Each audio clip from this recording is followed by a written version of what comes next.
Hello everyone, how are you all doing? Come on in, sit on down, we're going to do a live Q&A, we're going to do it live. And I have a guest with me today. I have Flat Bear. This is, as the title says there, this is the man who made it all happen. That's right, I was on Eddie Bravo's podcast recently. Good reception, I think we're going to talk a little bit about it today. But how this actually happened, it was a bit random from my point of view. I just got this message out of nowhere. From some really obscure, like, one subscriber Instagram channel, and they were like, "Do you know Eddie Bravo?" I was like, "Well, not personally. No, I don't personally know the guy, but yeah, I've heard of Eddie Bravo, throughout the years." He says, "Oh, well, I do know him, and I think you should get on his channel." I was like, "All right, then go for it." And I didn't know if this guy was trolling me. I didn't know what was going on, to be honest. I didn't know if it was just some randomer saying, "Yeah, I know Eddie Bravo," And the next thing I know, he's sending me a screenshot of him asking Eddie Bravo, and Eddie's like, "Yeah, go on, send me his email address," and then that was it. It was done, booked in within about an hour. So, Flat Bear, are you there? Can you hear me? Yes, loud and clear. Hi, Paul. Oh, let me just quickly get the right screen up there so they can see it. There you are. How are we doing? Yeah, very well, thank you. Yourself? I can't complain. I'm tired because I've got baby stuff to deal with. But other than that, sure. I'm doing pretty well, thank you. So yeah, I guess what I want to say is, thanks for setting up that podcast visit, because it was, like I said, completely out of the blue. It was. Yeah, I mean, had you seen my stuff before? What kind of happened there? How did this happen? Yeah. So initially, I'd heard you on Tinfoil Hat because I'm an avid podcast listener. I literally do the rounds. I listen to almost every conspiracy podcast I can find, and I'd heard of you with the clown, the Nephilium, and the clowns. But what it was is I was listening to Biocharisma, Topher. He had you on, and that episode just blew my mind. It just absolutely shook me to my core, because I'd been heavy into the nature of reality, our past, and then stumbled on Tartaria and the old world, and then it just kind of spiraled from there. And then when I heard the interview with Topher, for me, you just tied everything together so well, and I just felt like I needed to tell the people in my circle about this information, because you were the first one that I'd heard talk about it, and I thought that I was pretty up to speed with all the topics and everything, and this was unbelievable, to be honest with you. Changed everything for me. So what it was, I think I messaged a few. Eddie was one of them, because we've been back and forth for the last couple of years. I don't know him personally, obviously, as you can tell from my accent, I'm British. No. I've never been to America. But yeah, we've been back and forth over the last couple of years, just sending the videos and what have you, to each other. And I was like, Eddie, please, you need to listen to this. This will really move you on to the next stage with this Tartaria. And he did reply, and he was like, yeah, I'll check it. And I knew a few days later there was no reply, so I knew he hadn't, because I know his nature, I know what he's into. So I hit him up again. I was like, Eddie, you need to hear this, honestly. And then by the looks of things, he's heard it, and he messaged me back instantly. And he was like, that has blew my mind. He said, we're in a satanic season. He was like, that makes complete sense. He was like, do you know Paul? And I was like, I just said, listen, let me reach out, and I'll see what I can do. That's what happened. I messaged you. And as you said, it all happened within an hour. He was messaging me, I was messaging you. He asked for your email, and the rest is history, I guess you can say. Yeah, well, thanks for that. Thanks for going to the effort behind the scenes there. No, not a problem. Because I never would have even thought to reach out to Eddie about any of it. You know, because it's just in different worlds. It's odd. It's really odd, actually. I have to say, when I was in university, I had my flatmates who I spent the 3 years there with. I was in Lincoln at the time studying art, and I lived with these guys, you know, and they were really into like the Joe Rogan podcasts. They were like really into it in that time period of like 2012, 2011, its prime. I know Eddie Bravo was always on there, and I knew the name. I'd seen Eddie Bravo on these podcasts back in the day, and these people, like the people I lived with, loved MMA fighting. They were like really into fighting and talking about it all the time. I couldn't care less. I really couldn't. I'm just not into it, you know, whatever. But I was just there getting baked with the rest of them, you know. It's just kind of the thing that was on in the background back in that time. I don't condone that. I don't do that anymore. I quit that years ago, over 8 years ago, you know, and I'm a Christian now. But back in that time, you know, it was, yeah. And I imagine if I haven't talked to him in a while, but if I had said, oh, by the way, the guys, I've talked with Eddie Bravo. Yeah, I've got him on my, I talked to him on Instagram now. I think they would be like, what are you talking about? Their minds would be blown. They'd be absolutely insane. It's like, you're the one who gets to talk to him. Like, you know what I mean? The crazy guy who wants to know about conspiracies is the one that's talking to Eddie Bravo, you know. Absolutely. So I just thought it was funny. It was just an odd turn of events. But yeah, I mean, I didn't know what to expect, but I talked to the guy, and it seemed like he said he had watched some of my videos and was already kind of primed, and he gave me like a loose overview of the whole theory at the start of the podcast. I was like, you've pretty much got it there, Eddie. Yeah, you've definitely been paying attention. You know, you've clearly been listening, you know. And, he nailed it, yeah. Yeah, he did. He got it quite well. He like pretty much summarized the whole thing better than I could, I guess. And I was like, okay, so I thought in the back of my mind, he must want me here to tell him something else. Then I don't know what's going on. He clearly wants to hear the theory, but I kept getting this undercurrent feeling there's something else going on in his mind or in his heart. I don't know what it is.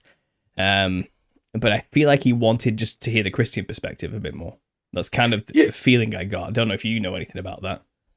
Do you know what? For me, I thought what would intrigue him the most would be the alien agenda, because that was one thing that, listening to a lot of his podcasts, that was one topic which he always got into. And for me, it was pretty obvious with NASA and, you know, the alien deception.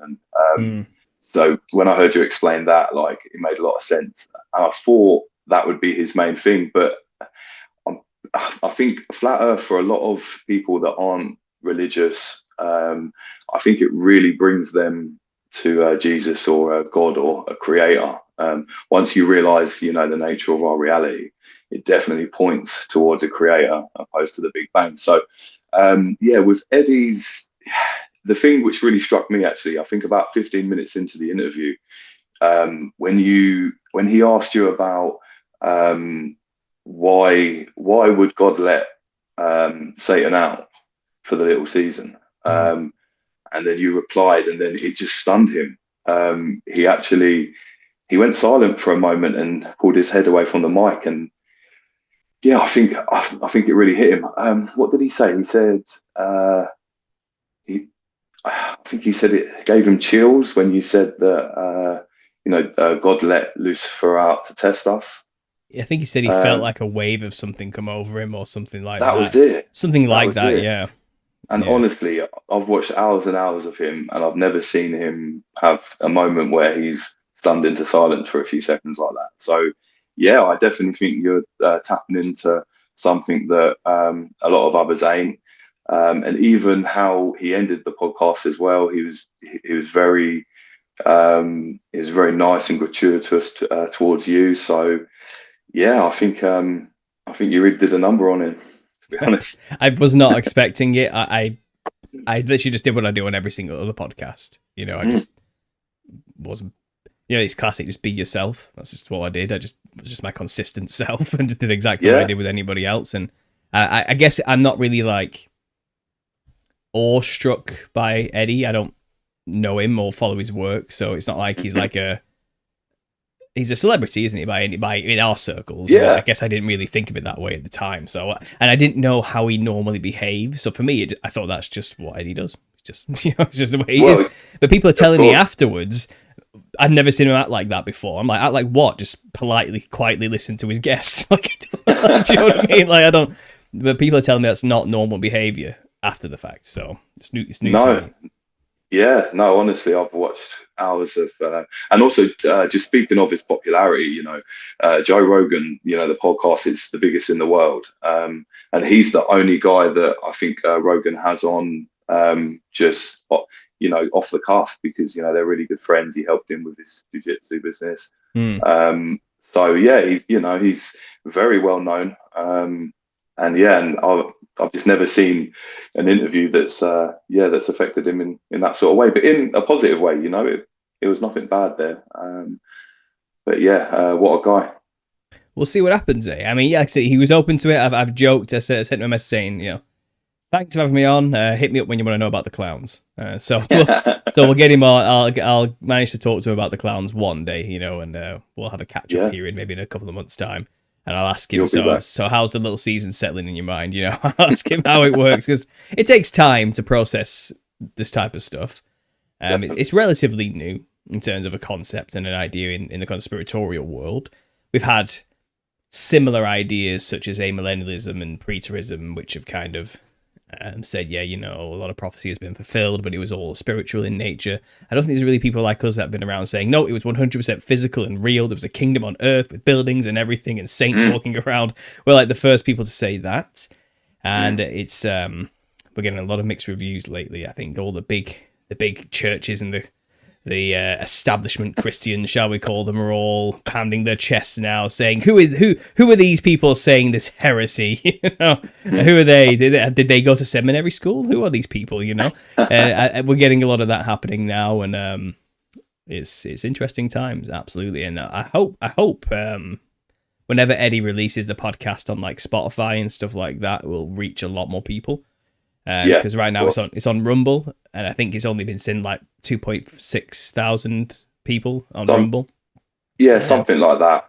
Listen, but it's all positive. All the comments are still positive. I think on my channel it's had about 15,000 views now, but that's only because I have 80,000 subscribers. So it's going to get those views. You know what I mean? But I don't want to reach my audience. I want to reach a new audience. So hopefully, when he goes to his podcast platforms in audio only, that will really we'll see a surge, Of course. I think what it is, I don't think it's too early, but one thing I found with some of my videos, sometimes we can be ahead of the curve.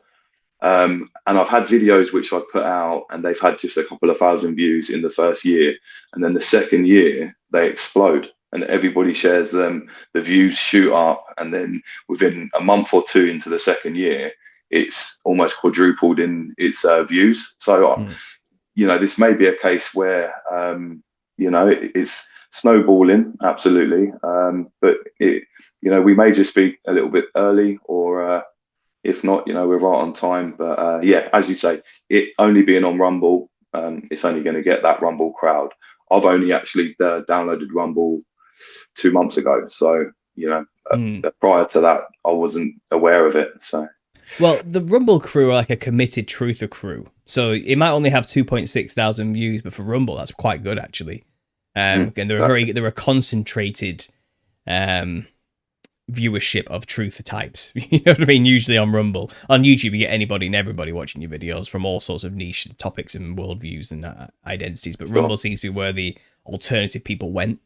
So they're all on there, and it's probably reaching quite a lot of decent people on there as well. So I'm not like putting it down. But I do think agree. when he does release the audio versions on like Apple and Spotify, where probably most of his listeners are, and where he gets that kind of thing from, I think then we'll really see this kick off and fly, and it's going to bring a whole new bunch of reactions to it as well. Because I get a lot of comments of people really, really, really not liking what I'm saying. Like, and I don't know if Eddie's aware of that. Like, if he's aware of the backlash he could get for just discussing this idea on his channel. Maybe he isn't quite prepared to understand what's to come next. I don't know, but he didn't seem to care. He was very much like, "Thanks for sharing this. This is blow my mind."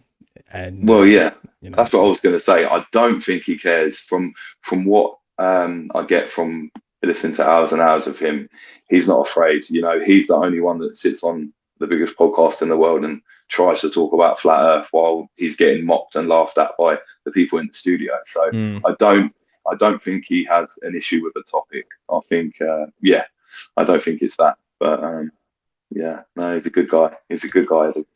Well, it seems that way. Everyone thinks he's a shill. Like, not everybody.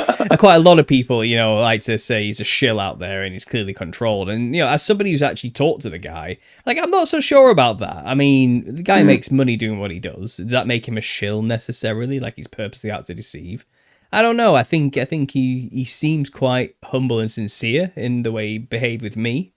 Maybe he's put on a show. Maybe it's all just an act to lull me into a false sense of security. Who knows? But who do we trust? I tend to assume ignorance before malevolence. And also, in response to the whole thing, I think JT said it quite well. It's the sick who need a physician. It's sinners who need a savior. So what's the problem? If I get to go on there and spread the gospel, which is what it really was all about. I mean, this topic is just a hook to get people to the gospel. We'll call it a gospel trap or something like that, And just like the Nephilim look like clowns is a gospel trap, It's what it really is. It gets them in with the clowns, it hits them with the gospel, and then you've got them for life, And there's no escape after that. So anyway, we briefly did touch there on your own videos, and you are a content creator yourself. You are on Instagram. Let me just quickly get that up on the screen so people can see that. I do have your channel. Brilliant, thank you. Lined up in a tab here somewhere. Here we go. Let's just share the screen. Yeah, so this is your channel. It's under Flat Bear with a 3 instead of an E. Flat Earth Bear. There it is. The link is in the description to this video, so they can go and check it out themselves. But you actually have some great videos on here, because I did listen to a few, and they're like, what's the best way to describe your work to somebody? If you could summarize it.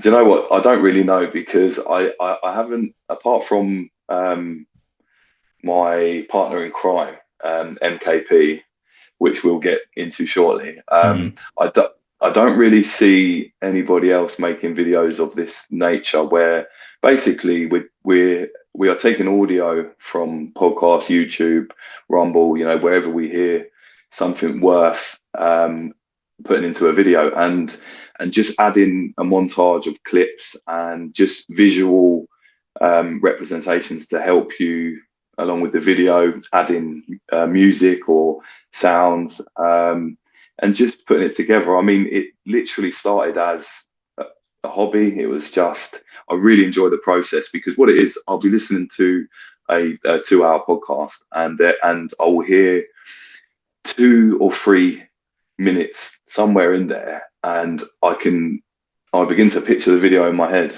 I hear it'll be a rant, or it'll be just a part where they're explaining something, and I can picture the video, and I always pause, timestamp it, and then I'll always go back, cut out the audio, put it into a video making app, and then just go to work and listen along, find the right music, find the right sounds, find the right clips, and add things in, and then it's a really enjoyable process, putting it all there together and then sort of going back and watching it. And in sort of the beginning, it was just, the main reason was because I used to watch a lot of these type of videos online, and the imagery used to annoy me because it wasn't good enough.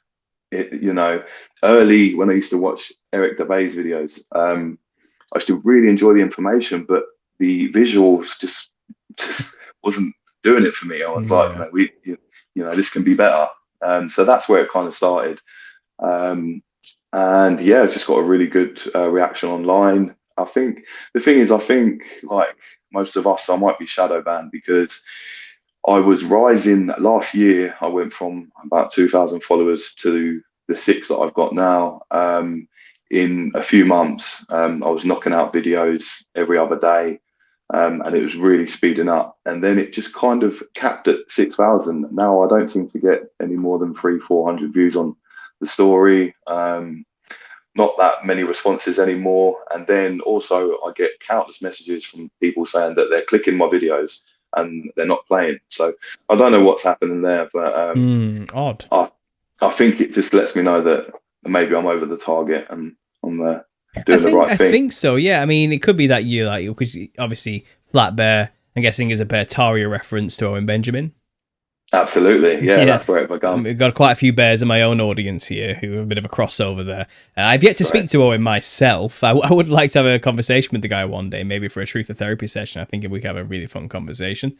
If he can keep it YouTube friendly, that is, we'll see. Of course. If he's even willing to come on this platform, I don't even know anymore. But I remember him when he was working with Stephen Crowder. And I remember him being on a few skits on there. And then I saw him, obviously, his transformation from then to leaving all that to then becoming what he is today. I watched the whole thing, so I would like to talk with the guy.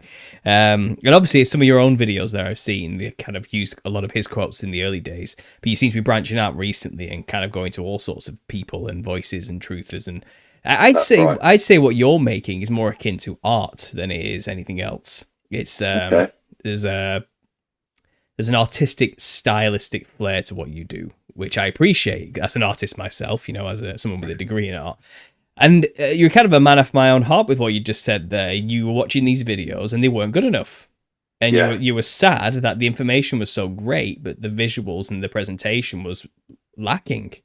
And it's kind of like, this isn't going to reach people. So you've taken it in your own hands to be the change you want to see in the world, I suppose. And that was very much my original ethos when I started my channel. I'm like, what the hell are these videos with Requiem for a Dream blasting out in the background, showing meteors smashing into the earth? It's like, that's not going to convince anybody of anything, So it's kind of, I've taken it to be, okay, well, I'm going to be the example. This is what a conspiracy theorist, let's present ourselves presentably. Let's be presentable. You know what I mean? Let's actually be down to earth, realistic, calm, collect, cool, funny. Let's try and actually put on a show for people and make it interesting. Let's actually build a community, And lo and behold, the channel eventually got there 10 years later. But that the ethos was always there from the beginning. So I'm thankful for people like yourself who seem to have done the same thing here. So maybe we should play a video of yours, because it's easy to describe. It's easy to describe what your work is like, but I think you have to kind of see it to get it. And there's one you sent me. Did your friend make this one? I think you did. Was it about the? So let's roll with that one first, because MKP_kid on Instagram. Mm-hmm. So I think I just need to segue into this before we do it. So we become friends on Instagram. Julie, the fact was, I was listening. I found his page, and this was before I was making videos. I found his page, and he was making montages early on, and I was fascinated by them. And just like I seem to do, I message the person, and we get chatting, and we actually become really good friends. And then I used to reshare his videos, and that's all I ever did. And he said, dude, you've got to make your own.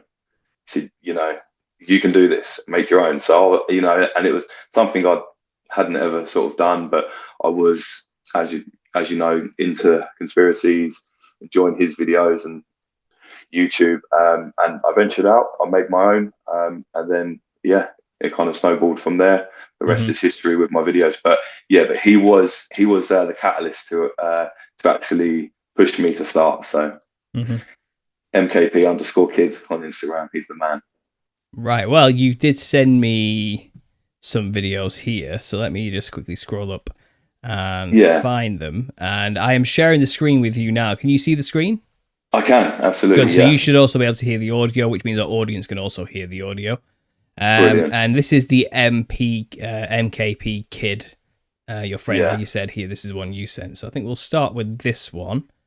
Yeah, so this was actually influenced by you, because I sent him one of your videos.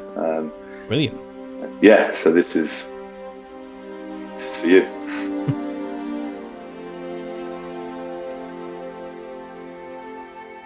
The world once felt ordinary, structured, predictable, I can't actually bound by hear it, but rules I we hope thought we everyone's- understood. But the deeper we dig, the more we uncover a past not just hidden, but deliberately erased.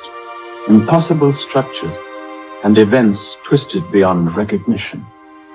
Truth, it seems, is far stranger than fiction, and far more unsettling. Then came the whispers about the old world, a civilization so advanced and widespread that it must have spanned continents. For some, it was merely a lost empire. But a more startling theory began to surface, one that seemed almost heretical. In archived photos, we see sprawling cities, ornate and pristine, yet eerily empty. Streets devoid of life, windows dark and hollow. Then, years later, the same cities appeared in new photos, bustling with crowds, repopulated without explanation. But something feels off. There's a strangeness to the people in these images, as if they don't belong. Their clothing, their demeanor, even the way they occupy the space feels incongruent, as though they've been inserted into a place that isn't truly theirs. Who emptied these places? Who brought the people back? And why do they seem like strangers in their own cities? The evidence pointed to something unsettling, as if a reset had occurred. Entire populations replaced, their histories erased. Could it be what we are uncovering are the faint echoes of something almost forgotten? Perhaps the remnants of the millennial reign of Christ spoken of in Revelation 20. The idea feels almost forbidden, as most are still waiting for his return, unaware that the kingdom may have already come and gone. Could these empty cities be the ruins of paradise?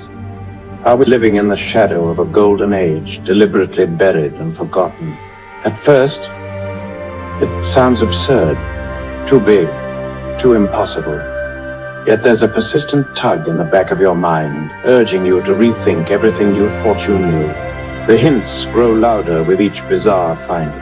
Old maps displaying entire kingdoms and cities mainstream history denies. Architecture too advanced for the eras in which it was supposedly constructed defy the official timeline. Strange accounts of mud floods and massive resets, conveniently wiping out large portions of recorded history. Could these ruins be the leftovers of a golden age? A time when Christ physically reigned on earth. Dramatic stuff. Wasn't that dramatic? Yeah, no, that's great though. Honestly, I like that. And from reading the comments there as it was playing, people seem to like it too. And again, that's art, isn't it? It's like a dramatic presentation. With it seems like I think there was a little bit of AI going on. That mainly, I think the voice sounded like it was AI. Am I right in thinking that? Yeah. So it wasn't. The voice wasn't AI. Basically, what he did is he took the transcript from one of your videos. Oh. He took out the bits that he thought was worthy for the video. He then put the transcript into a voiceover app where you can get, a whole range of voices to read out what you've wrote. But the AI in the video is it's a lot of the clips, and it looks like he's taking the image and he's done that thing where they turn it into a video. Yeah, that's it. Yeah, and it looks really good because I know these images because I've got them piled in my own archive. And seeing them kind of like be animated and brought to life is just cool. It's actually like tugs at the heart a little bit seeing them, to be honest, brought to life, because it really adds that emphasis of depth of just how large these actually are and how magnificent this actually looks, because when you have a still image, it doesn't compare to actually imagine like a drone flying through it. That's kind of what these AI renditions kind of give that element to, which I think I actually quite like. And I think it's a good use of that tool, to be honest, to use it something like, because I know the image hasn't changed, it's just been brought to life. So it's not like manipulating in a way. Do you know what I mean? It's actually enhancing in a sense, which is I can appreciate. And even just looking at some of these buildings, wow, you know, there's half of these don't even exist anymore. I This is know. the thing; they're actually gone, aren't they? And Incredible. and I thought it was eerie listening to it, because I'm like, this sounds familiar. Do you know what I mean? Yeah, Like, there you go. It was quite eerie listening to it in that way, because it's like, I know I haven't said it exactly like that, but I also feel like I have said that somewhere. Do you know what I mean? So, like I said, if he's taking snippets, then that makes a lot more sense. But yeah, Yeah. I mean, so that's MKP Kid. That's your mate. That's who you collaborate with a lot. That's who you make videos with. Go and check out this guy's channel as well. It's here. He's got 9.2 followers on there. Plenty of interesting videos in the same style, I assume.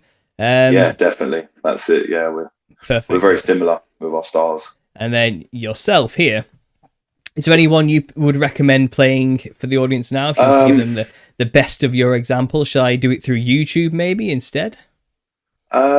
Yeah, I mean, to be honest with you, when you played MKPs, I weren't able to hear the audio, but Okay. I've watched it 100 times already. But just so you know, but yeah, I mean, it's I've got so many now. I think I've got over 100. I mean, the last one I did about the old world was with some Matt Egan audio, which is that one there. You're actually hovering over. This one here with the moon, and okay, we'll try this one, shall we?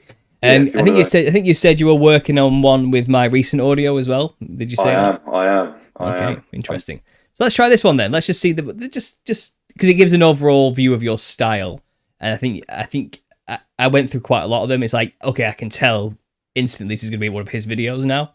Do you get what I mean? It's one of those type of things. You will now, yeah. So sorry, I can't really change. No, that's fine. The audio issue, but you know you've heard it 1,000 times, so exactly. That's fine. I'm gonna play this now then. No worries. Enjoy. Drowning. I think it's a sweet end. Right before you're gone, there's no remorse, no grief, just tranquility. But the dread sets in when you're hauled out of the water. I want to drown again.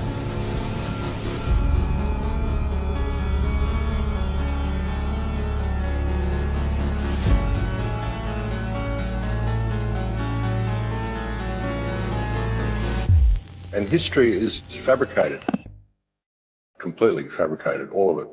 We used to think, well, you know, the Dark Ages, we don't know what that is. We realised that they invented the Dark Ages and just put that in there to push a whole bunch of stuff back in the past.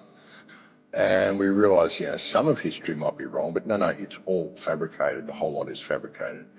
An interesting thing is the architecture we find all around the world, in all of our cities, that old Gothic style architecture, incredibly intricate design, and people look at it and say, oh, that's just the way they did things in the old days.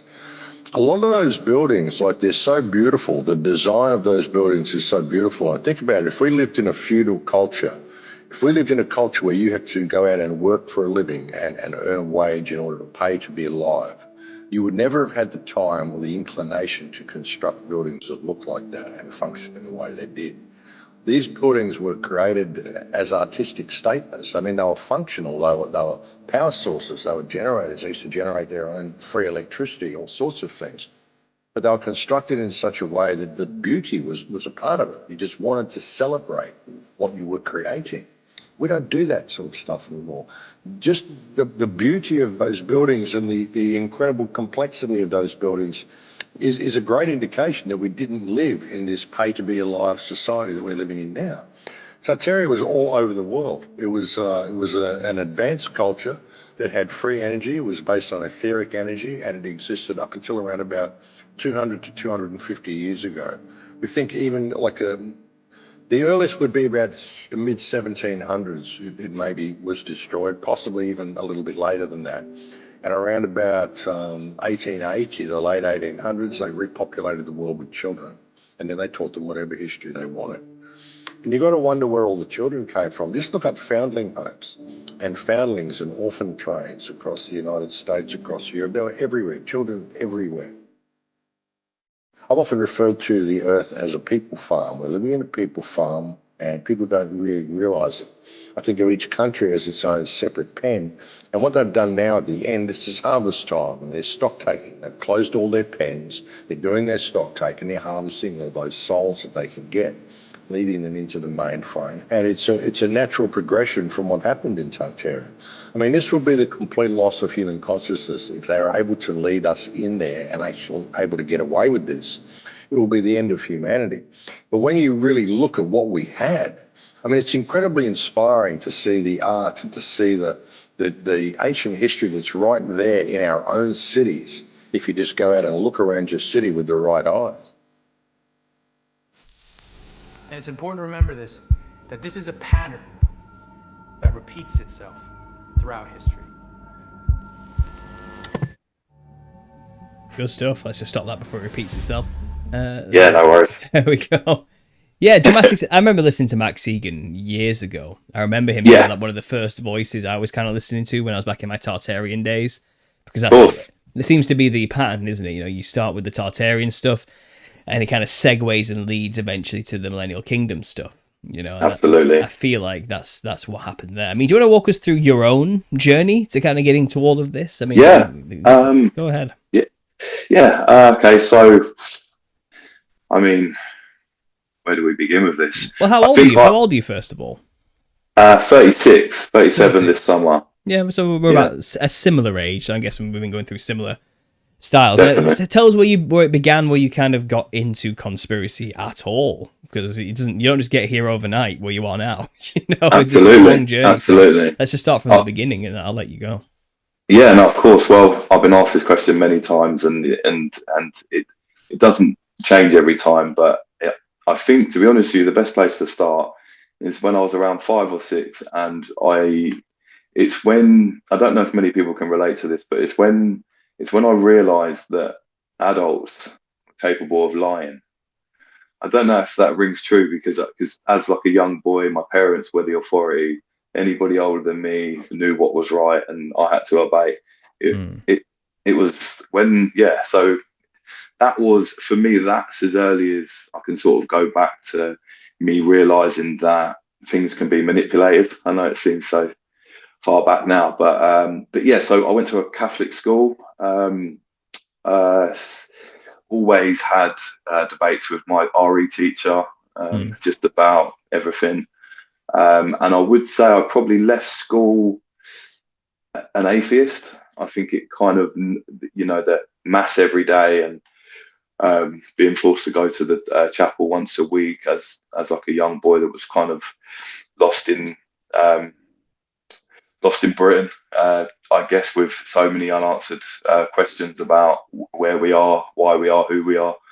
And then I think it was probably listening to a lot of early rap and hip hop. I listened to Immortal Technique in my teens. And then I think the catalyst was 9/11, because I remember the day well. I was at school, I was only young, but everybody got sent home. And then all we did all afternoon was sat and watched it on replay. And then it was some rappers I was listening to after that talking about 9/11 being an inside job.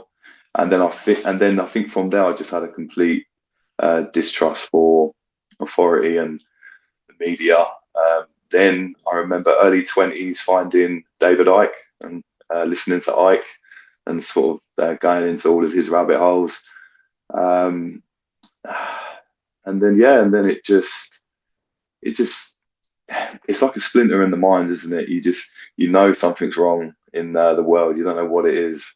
You know something isn't right. This working every day and paying tax, and especially one thing about living in Britain, it's just bad news all the time. You can listen to the radio, and every news segment, you won't hear anything positive. It'll be this many people have died here, that and also with the weather over here as well, and a lot of the people just very depressed. So yeah, I knew something was up from an early age, and then so it's just kind of spiraled on from there.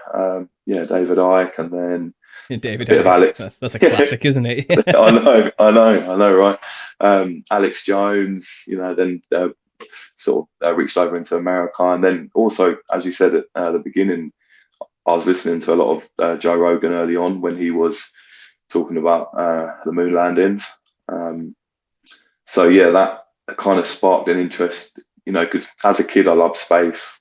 I used to always be out in the garden, looking at the stars and the luminaries. And then, yeah, flat Earth. Can't really remember. I think it obviously started around 2014. I think I was very much like yourself. I was on it early doors, knew straight away something was up.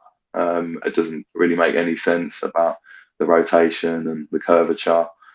And then honestly, the rest is history, because it's just podcast after podcast, YouTube video after YouTube video. And there's no going back, is there really? once you get and then also COVID was massive. That was massive because everybody in my family I was obviously looked at as just be careful what words you use here. Oh, absolutely. I'll say that right now. Just use magic code words. We'll know what you're talking about. Just make stuff up. Use gibberish language, and we'll know what you're referring to by context. So don't worry about it. Yeah. No, of course. Yeah. So that whole thing, and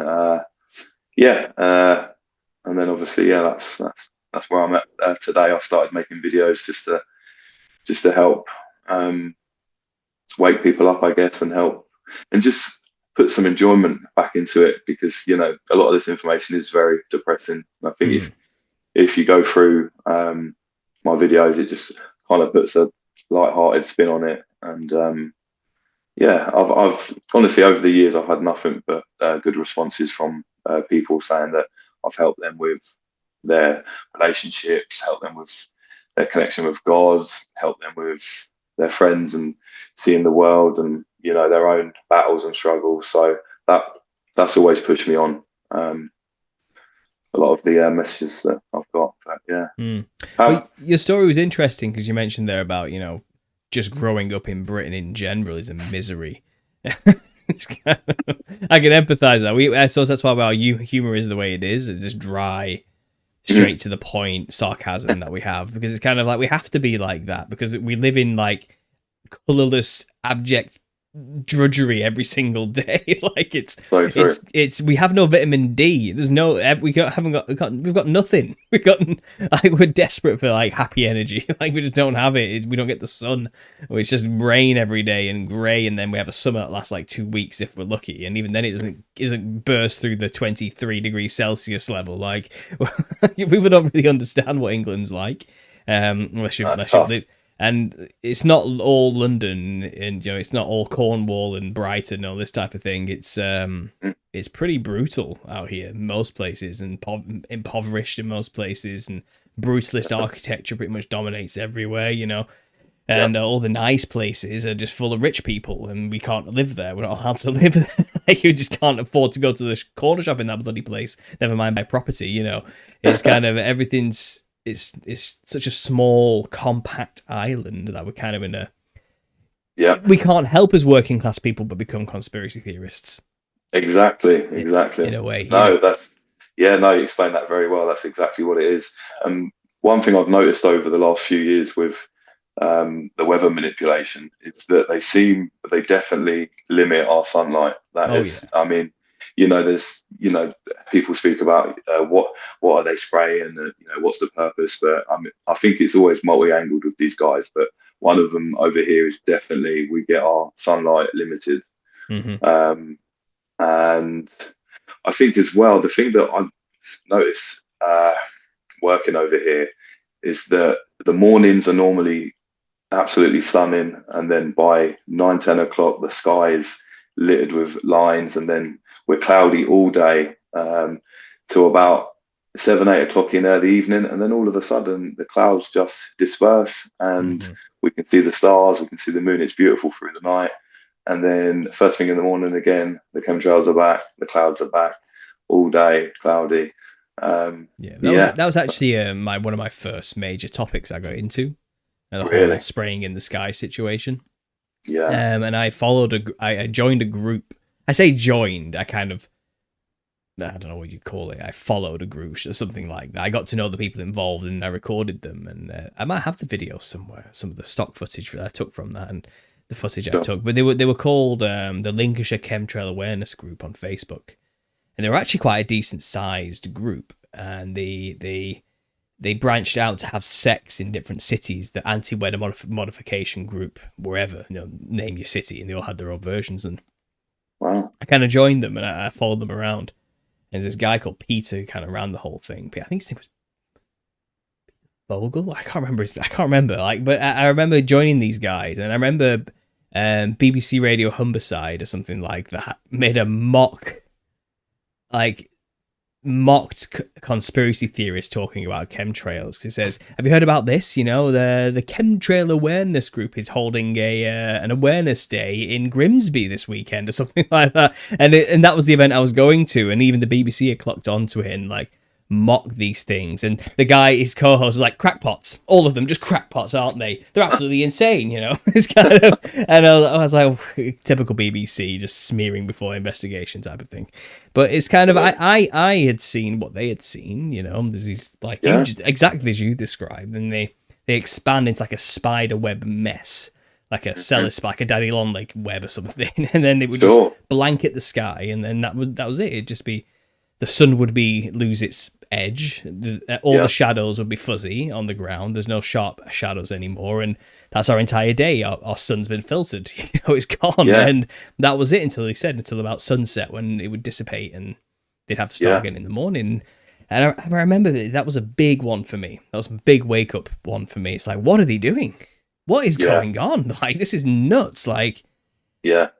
The sky's too big. It seems too big. You know what I mean? It's like they can't control the weather. The sky's massive. How are they getting away with this? How are they doing this? And it would take a multi-leveled, compartmentalized the money involved to get this done as well. The secrecy involved to get away with this. It's like they're pulling it off. They actually genuinely are pulling it off. And I was looking up books about clouds and noticing how they added cirrus clouds into the list of clouds only in the late 80s, early 90s. They didn't exist until that point. It's kind of, it's weird.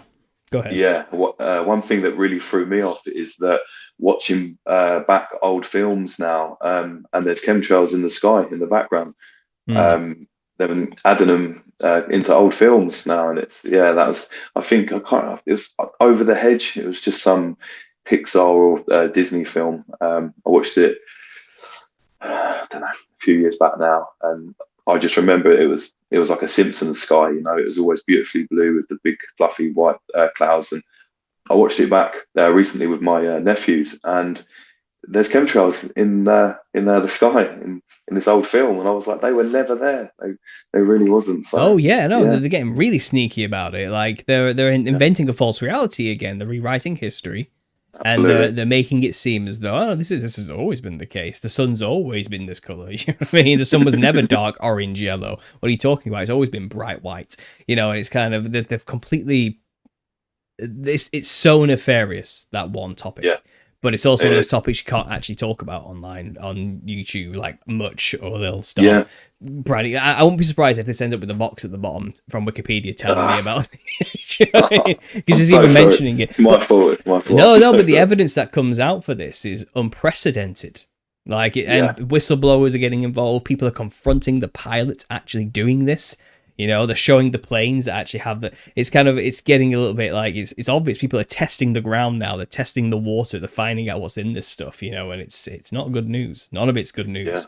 Yeah. And people would, I suppose the main conjecture is always something like, well, why would they do it to themselves? Are they not breathing the same air as us? And it's kind of I don't think they're human. I don't think they care. I don't think I honestly don't think they see it like that. I don't of course. And it's kind of they must have some immunity to whatever they're doing as well through other means or something like that. They must have something we don't have. And true. Who knows? Honestly, who knows? Or maybe they want whatever's in it to be in their system too. Maybe it's actually something to do with the whole evolutionary transhumanist agenda. Maybe it's all way more nefarious than we can understand. But it's we haven't got solid conclusions, but one thing we do know is beneficial is they can control the weather. And maybe that's worth a sacrifice to be able to do that. Maybe it's worth whatever we're inhaling or whatever they're inhaling to have that power of God, you know. Maybe it's more about, well, I'm willing to inhale this crap if it means I can control the weather. Maybe that's literally what they're thinking, you know. And if they're going to stage a tribulation event, they need access to control the weather. Absolutely. If they're going to play God, they better have that power. Well, go ahead, sir. I'll give it to you. No, it's fine. No. I was just going to say maybe they can't die.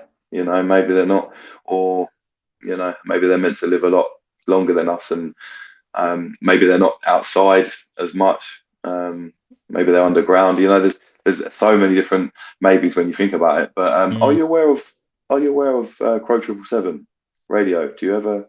That's Max Egan, isn't it? No. He's got Crow something, but Crow 777. The Crow House. That's the Crow House. Yeah, the Crow House. I have heard of Crow 777. Yeah, Crow 777. Just remind me what he does, but that is a name I have seen plenty of times. But he's got quite a popular podcast. He's got his own website as well. But he's a sky watcher, and over the years he's recorded some strange things in the sky. He's also recorded a double sun, so there's like a sun behind the sun. And one thing that he was, you know, and he also filmed a lot of chemtrailing. And one thing that he noticed, which I noticed around the same time, it's normally through the summer, but they spray the ecliptic, so they spray the path of the sun, and they seem to be spraying sunset and sunrise. So you'll get through, especially through a British summer, is you'll get on a clear day, you'll get, you know, the sun all day, and then at about an hour before sunset, you'll see chemtrailing just off on the horizon. So it won't be directly over your head. It'll be, as you look towards sunset, you'll see the chemtrailing, and they will form a wall of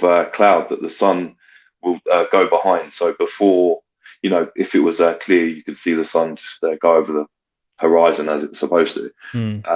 But there's like a wall. There's a wall of cloud, and it tucks behind it. And he was sort of saying that they're hiding something.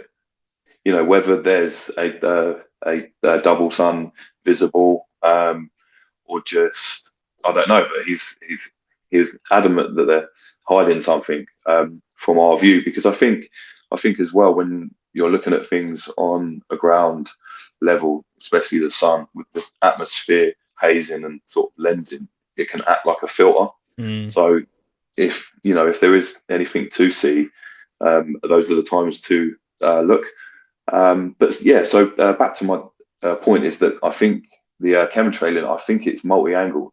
I don't think it's just to poison us. I don't think it's only to affect the weather. I don't think it's only to affect the soil. I think, you know, these guys, they're masters at their craft. You know, they're absolute masters. So I wouldn't be surprised if there's 5 different options when it comes to chemtrail: limiting sun, causing bad weather, causing snow, hiding stuff on the ecliptic, whether something's visible that shouldn't be. You know, I'm pretty sure it'll be multi-angled. But yeah, Crow 777's a really good I think guy to go and someone see. in the chat there reminded me. Is he the one who did the lunar wave as well? Absolutely. Yeah, that's what Yeah. what he's known for. The ripples going through the moon. It looks like some kind of water reflection stuff is going on the surface of it. I mean, I think a lot of it attests more to the firmament than anything else, and to the plasma nature of these light phenomena. So I'm kind of on board with that kind of thing. And in terms of hiding the second sun, I don't know the nature of God's creation in terms of from that level of perspective. And I've always claimed I'm a biblical cosmologist, but I won't call myself like a flat earther. I think it is a flat plane, but I also think it's got some other trippy stuff going on that we can't really comprehend as well. And just from our perspective, we're very limited with what we can actually perceive. And if the second sun's only visible when it gets to the horizon, I would think some kind of perspective reflective thing is going on, causing a double sun rather than actually being 2 actual suns. Unless we are witnessing maybe some kind of connection to the other realms on this flat thing, where, you know, you got the more outer lands beyond our ice ring, and maybe they have their own sun that crosses ours when it comes to that time. Maybe. So, you know, and we're just Maybe. seeing a glimpse of it before it goes off into the distance, into the other realm or something. I don't know, but I don't deny that these things are being recorded and witnessed and seen. Odd things are happening all the time in that sky, and I've been witness to some of them because I've actually bothered to just look up every now and then, which most people don't. So we seem crazy to actually even bring it up. One thing I'll say to the guys in the chat: don't rise to the gaslighting, everybody. That's what they want. That's the point. They're purposely trying to get you riled up and act crazy so they can point to it and say, see, those guys are crazy. They're baiting you. Leave them alone in the chat. Right?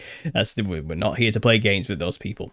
So we're getting a lot of backlash and people in the chat calling us cult members and shills and all sorts of things. Not just me and you, just anybody who believes the little season stuff. But I'm saying this is just really bad bait. They are gaslighting us to the max here.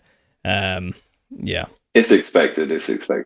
You know, it's happening more often lately. I'm getting a lot more of them in the chats, and honestly, you look into some of the channels, and they've got like 666 in the name, and they've got like 1 subscriber, and they were created like a week ago or something like that. And it's kind of people are either the bots, the sock puppet accounts of actual trolls who have multiple accounts, and they're just people out there to cause division. Or they're just people with serious cognitive dissonance who genuinely believe we are spreading doctrines of devils. like this is a satanic doctrine. It's like, are you kidding me? This is the words of Jesus Christ himself. And it's not like out of bounds of it being a biblical worldview. Like, it's wholly grounded in the Bible. It's wholly based on the words that are written there, not some seminary over the top, over convoluted explanation for the definition of what the word generation means. It's basically just taking the word at face value for what it says and running with that.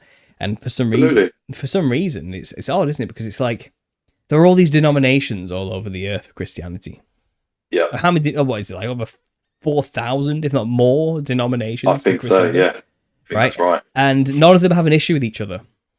Really, you know what I mean? They don't really they're not going around calling each other heretics and fighting each other and saying my church is better than yours. They're not really raising an eyelid to each other. Everyone just has their own little sect, and they happily get in there and sit down, you know, and whatever.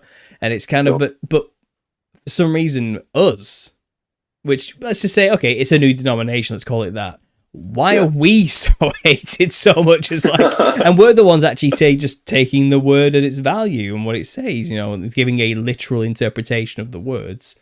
And suddenly we're like public enemy number one to all of Christendom, never mind just people outside of Christianity. In fact, it's non-Christians who are the most open to this, which is amazing, really. I mean, we've got Rise in the chat here, and I know we have recently had a guest on, Laura from the Magical Mystery Church, who completely strawmanned and misrepresented the entire theory, which was a real shame, you know, because I think people need to understand that we're not heretics. We're not out here trying to lead people away from Christ. We're wholly Christ-centric. We're not Gnostic. We don't believe in demiurges or any of that nonsense. We are here basically speaking the words of Jesus Christ as he said it back to people and saying, what do you think he really meant by this? And we're also, as conspiracy theorists, bringing the evidence in the world to say, you know, what he said happened really did happen in his time. The destruction of tribulation, we do have evidences to say people went through it. Like, people really did go through it, and it's not a joke, you know, and I don't have any reason whatsoever to trust the historical record. These people who control the world are giving me no reason whatsoever to trust their word. So I'm not going to trust their word, the history they've given me. And I'm going to listen to the words of Jesus and what he told me would happen in his time. And I'm going to trust him. But for some reason, it riles people up. It gets them angry. And we get called all sorts of things under the sun. And it's a shame.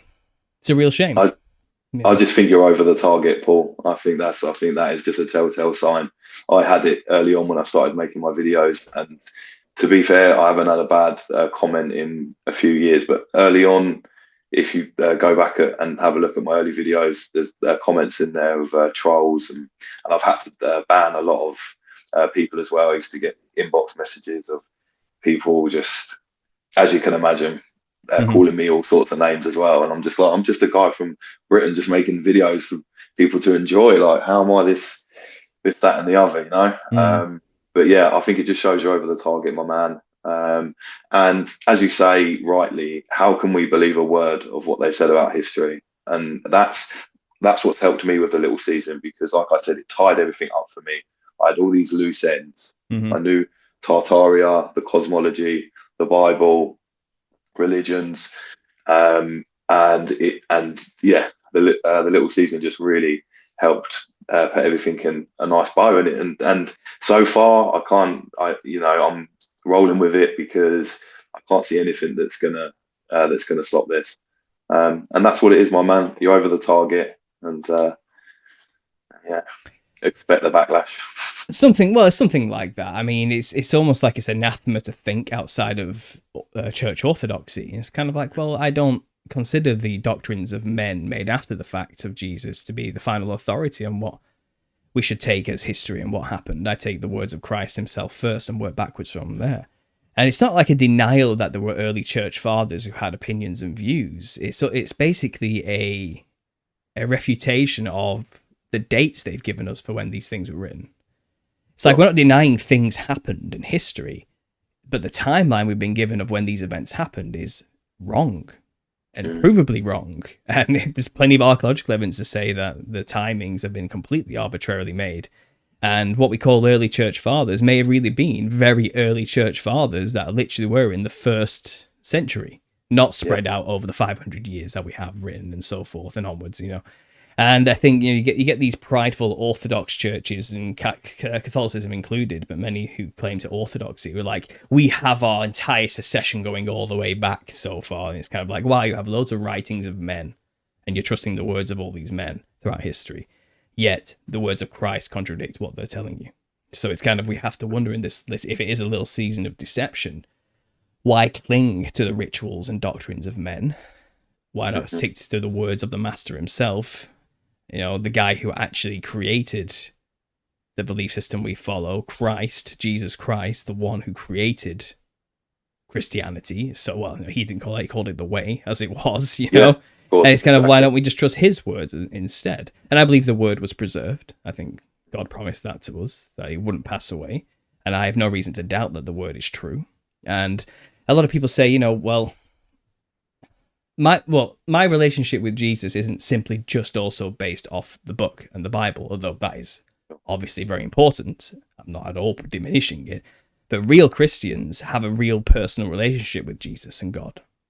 Like, he has come to them and saved them and pulled them out of a life of sin, and has made them born again and has changed them, made them a wholly new creature in his name, you know, and that personal relationship is what I have with Christ. And if the book was gone tomorrow, my relationship with Christ wouldn't disappear. You know what I mean as well? So I think a lot of people don't understand that. So they cling to church orthodoxy and the doctrines of the churches and their identity around their rituals, because they think that's a relationship with God. That's not what I base my relationship on God with necessarily. So I suppose I call myself a non-denominational for that reason. You know, and just because we're discussing something like, well, maybe we're not in the time that we've been told predominantly on the earth we think we were in when it comes to the doctrine of Christianity. Everyone, well, most people, especially in the modern age, believe we're waiting for tribulation to come upon us. Yet there is this part in the Bible where there's people living during a time after tribulation and after the 1,000-year reign. Why could we not be those people? Why is that suddenly no longer doctrinally sound to think maybe we are in those times? And if we're living a time where the people who control the world, who a lot of these channels like Rise don't deny exist, you know, like the secret societies who control everything, you know, who have access to all media, you know, all the money in the world, they can control the weather, they can do whatever they want, whenever they want, and make us perceive and believe whatever they need us to believe and perceive through the thoroughly controlled systems. Rise believes they exist, so why doesn't he believe they could convince us that we're living through tribulation by faking these events?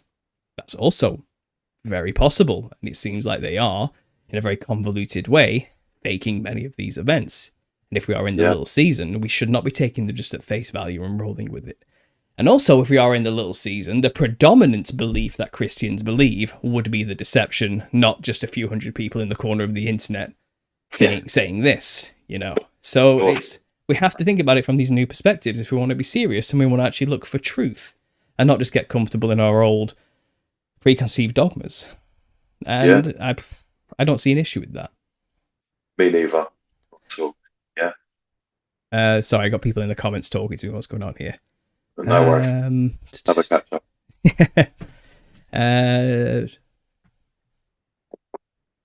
We've got Miles talking with Rise. I like your personality, Paul. Nothing against you at all. I remember you from 8 years ago when we all started out, but I'm concerned about some of the comments about God giving people a second chance. Well, that's fair enough, Rise. Yeah, I mean, even I'm not wholly sold on the rest of the dead stuff and who are we in this time. I just read the words, the rest of the dead will live not again till the 1,000 years has ended, and considered the possibilities of what that means, because it never made it clear whether that was at the beginning of the little season or the end of the little season in which the rest of the dead were resurrected. And what does it mean for the rest of the dead to be resurrected? Are they resurrected into life, where they get to live again? Or are they simply resurrected for the final judgment at the Great White Throne? Because I wouldn't call that living again. I would call that spiritually being thrusted into the throne in front of the throne of God. It's not exactly a resurrection. But it explains how they have the first resurrection, where those who died in Christ in tribulation get to live in new bodies for the 1,000-year reign, where Satan is locked away for 1,000 years, and they get to rule as kings and priests with him for 1,000 years. This is the first resurrection, but then the rest of the dead live not again until the 1,000 years has ended. It implies, well, they get their turn after the saints, not, well, they go straight to judgment, necessarily. But it could also mean that, and I'm not like 100% sold on what that situation is. I think it's very hard to parse out and decipher. But it could be possible because the Bible is wholly a book about resurrection and conquering death. I don't think it's beyond our God to be able to resurrect people. And the only reason I would humour the idea is that what about those who lived before Christ? Did they truly have a fair chance at salvation? How would they have had a chance at salvation if they were wholly under the law? Would it be fair of God to allow the rest of the dead to live during a time, such as the little season, where they can know the gospel but also know the world and make a real choice? Seems like it's giving people a fair chance, not a second chance, shall we say, but a fair chance. And is our God not a fair and just God? I don't know. I like to think he is, but again, this is purely so thinketh Paul with no degree of certainty, maybe perhaps, but don't take it as doctrine. And I've made that clear many times when I say that point. We're just thinking out loud here for a thought experiment. And a lot of people roll with that and think, oh, well, that just discredits every single thing he said from then on. But no, it doesn't. You cannot just leave behind the words of Christ just because me, some random guy, thought a little bit about a certain passage at the end of Revelation. I don't think it's really fair to do that. And I guess you would call it throwing the baby out with the bathwater in a sense, Not that theory is bathwater. I think there's something to it, but I don't know if that is the truth or what. I don't think it changes suddenly our calling as Christians to make disciples out of people and point them to Christ and work out our own salvation. I think that's still the point of our time here, whether it's the little season before or after. It's up to us to spread the gospel, and we know the Holy Spirit still works in this time. We know nothing really has changed. The commission's the same, let's make disciples out of people and let's bring people to Christ as best we can. Obviously, Christ is the one that saves them, but all we can do is plant seeds. And I like to think we're doing that with these. And these ideas, like the little season, they have enough intrigue behind them to bring in people who aren't necessarily Christians, and to get them thinking about these concepts more and realizing that the Bible has more depth to it than the two-dimensional image that's been given to us through television, through characters like Ned Flanders. I think ideas like this and seeing people who believe in Christ having discussions and contending with one another and realizing we don't all have it all figured out is good for us. It's not bad for our image. But to then label as well these people as spreading the doctrines of demons and of Satan is a bit too far. I would say that is a bit too far and casting us with a broad brush. And it's unfair to say that when Christ made it clear to the people in his time he was coming back in their time. All the apostles were pretty damn certain it was all going to go down in their lifetime. To call it the doctrine of devils is dangerous. when you actually consider these things. And we, as humble just people, should consider alternative options when we know we've been lied to so heavily, especially about our history. History is written by the winners at the end of the day. So there's my diatribe in response to Rise. I don't know what much else I could possibly say to him. But like I said, we were there in the early days. I remember communicating with him, and I respect his work. He was one of the first truthers I actually listened to when I was first on YouTube, and he helped me in my own walk with Christ. So it's not like I don't have anything against the guy personally. I thought it was a little bit sad that he got this person on to paint me in such a negative light, which is very unfair, and to obviously again straw man our arguments again about the little season in a way without actually going into any real depth. But again, I understand from his perspective, this idea probably does seem outrageous. I get it. I really do get it, because I was in the position of believing tribulation's coming upon us now, and we're looking for the signs of the times. I was also there. But it's one of those things, like all conspiracy. Once you see it, you can't really unsee it, and it kind of starts rolling away. I'm open to being proven wrong, but so far no one's given me anything good enough in a way to convince me otherwise, or hasn't told me something I already didn't used to believe.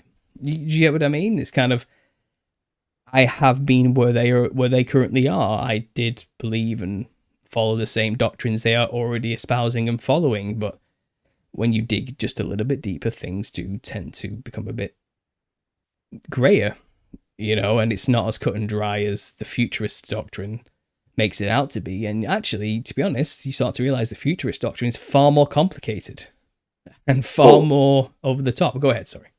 Yeah, no, for me, one of the great things that I heard you say was the amount of Mark of the Beast that we've had. That's one thing that I've heard constantly since the early days. And it's just been over and over again. So that was a big point that helped sort of me along. And also, I've got about 5 or 6 minutes, and then I need to bounce. So just to let you know, my man. Yeah, well, see, the thing is, a lot of people like yourself tell me that this really does contextualize things to them in a big way. Sure. And again, I don't feel like I'm saying anything that outrageous or that contentious. Absolutely not. I really don't feel like I am. I feel like I'm giving people the option to listen and figure it out for themselves. Let's just read the words of Christ with this lens, and I think you'll find it makes a bit more sense than the lens you've currently been looking at it through. And that's it. That's all we've really done, And yeah, I think there are bad actors out there in the group, maybe in the community, who are making us seem a bit out there and wacky and wild, and are attaching other ideologies to this that don't necessarily need to be there. And I think we're working this out. I think it's new, but at the same time, I think we've found more evidence to prove the little season theory than futurists have found to prove their concept that Christ is coming back in such a short amount of time, when they've had about 200 years. I feel like we've compiled a lot more evidence to say it's already passed, and then they have to prove that it's coming. And I don't know what to do with that. I can only keep going from there, And I'm not trying to put people down. I don't consider futurists any less of a brother and sister in Christ because we differ on our eschatologies and where we are on the timeline. I think it's not, when it comes to salvation, as long as you're covered by the blood of Jesus, you're saved, and that's fine. And then we're free to talk about anything else from there.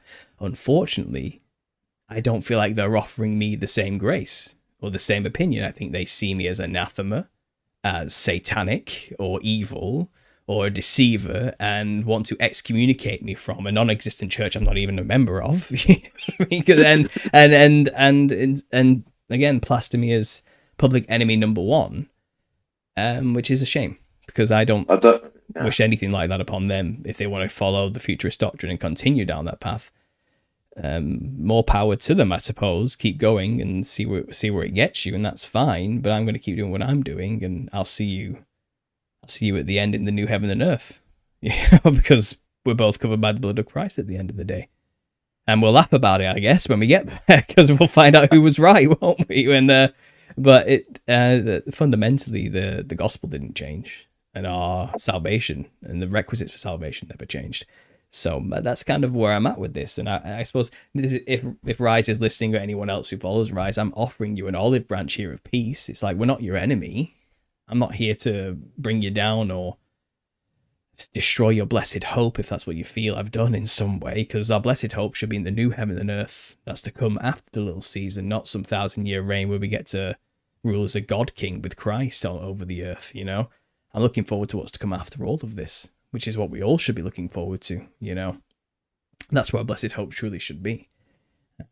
So there, I'm repeating myself now.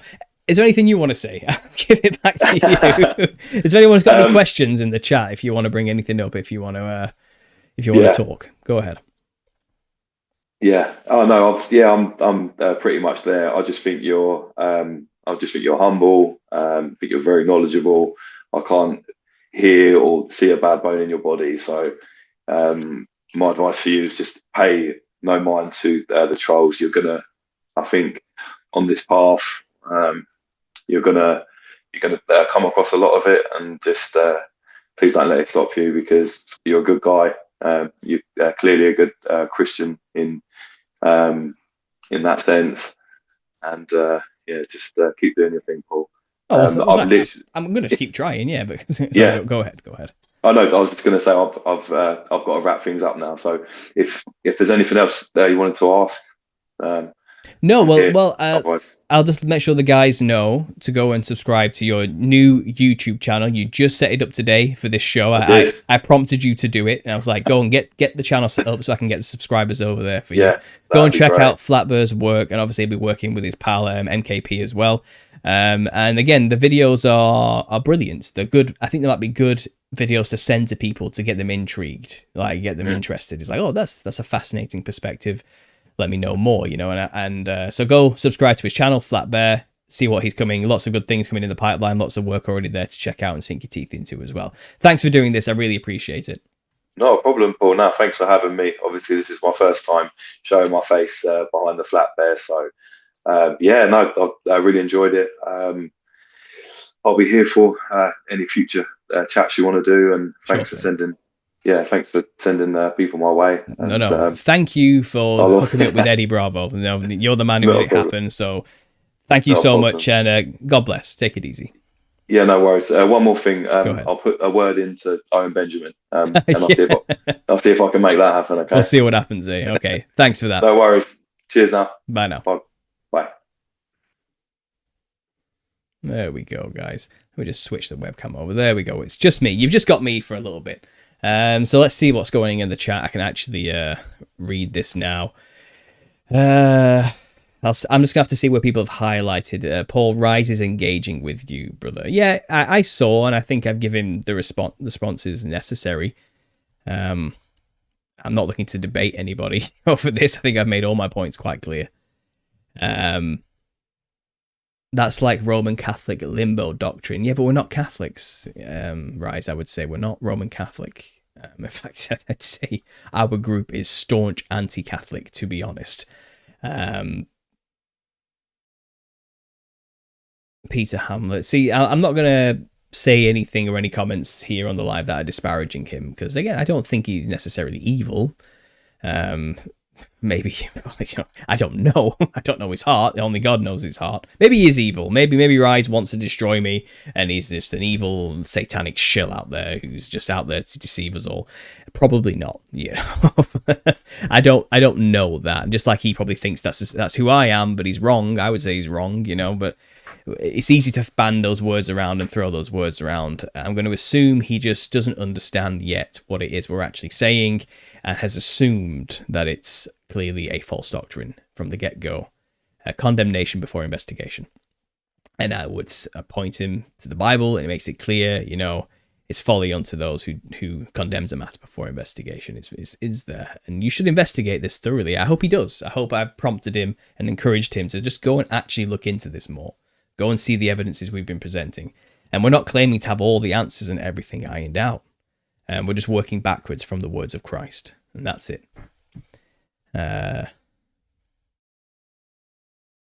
Non-denominational full gospel, says Dion Marie. That's a good way of describing it. Yeah. People are saying spot on, Paul. I felt put on the spot there for a second. I was like, okay, so I guess I got to respond to Rise now. This is happening, you know. And I just said exactly what I would say in any other podcast, I suppose. My wife, Keely's saying to him, you've clearly judged him, Rise. I've seen your comments about him. Don't act innocent. And that's true, you know. Some of the things he's been saying about me behind the scenes have been a little bit questionable, a bit harsh, you know. And yeah, so it's a good job I'm a forgiving guy, isn't it? You know, indoctrination, regurgitation shows me the level of cognitive dissonance, says Joyful One.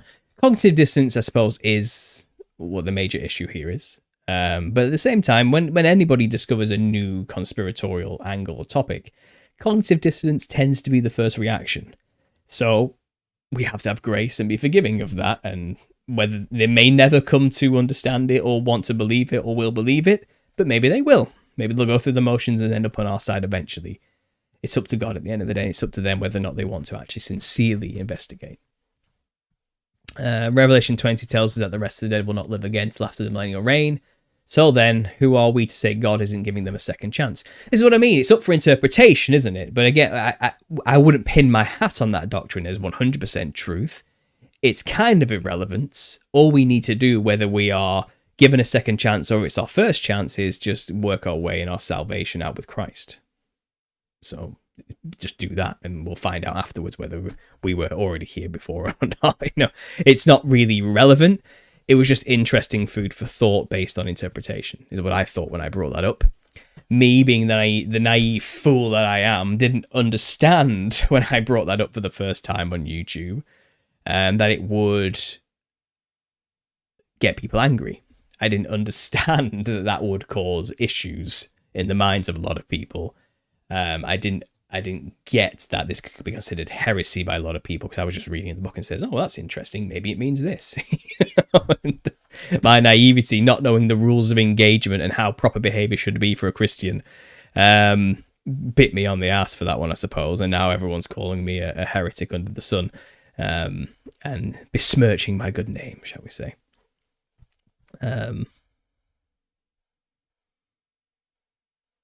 What people are struggling with and shouldn't is that this is your second chance, as Truth Unfiltered. But that seems to be a stumbling block for a lot of people with this concept. But it's not like tied solely to the theory as the be-all end-all must be accepted along with the theory type of thing. It's like a tag-on, maybe this is the case situation. But it doesn't have to be, you know. The words of Christ still stand when he repeatedly told the people around him he was coming back quickly in their time, you know. So it's not necessary for the theory. It's just an interesting tag along, and that shouldn't be the thing that brings the whole theory down in the eyes of other people. Maybe that's our fault. Maybe we should have been more tactful with that add-on before we went around talking about it. And I think it's a shame that seems to be what they're going to hone in on to try and discredit the idea, and that's a shame. It's a shame, because there's so much more to this theory than just who's the rest of the dead, you know, way, way, way more. Which is on my channel, by the way, which you can't expect me to say in like 10 minutes and explain everything to you thoroughly. I tried with Eddie Bravo, you know, and I got an hour 40 into it, and I only just scratched the surface. Go to our channels, go to my channel, JT's channel, Jason Jack's channel, go to Leaving Babylon's channel, check out Alpha Talk's work, check out some of the old works by Conspiracy ROs, dig up exploring Tartaria's old work on this matter. There's actually so many channels out there talking about this now and providing such fantastic evidences that are backing up that, yeah, this actually holds way more weight than the futurist doctrine. Go and look, you know. I'm just a mouthpiece right now, it seems, inadvertently falling backwards into this position. I'm just a guy who summarizes stuff, and I have fun doing it. You know, what can I say? I'm my own worst enemy when it comes to these type of things. Sometimes when I'm in a real cocky mood, when someone calls me a heretic or just tells me I'm stupid, I say, I've been called worse by better. Okay, the Seeker. Well, you know, it's not my nature to be like that, but yeah, I get the sentiment.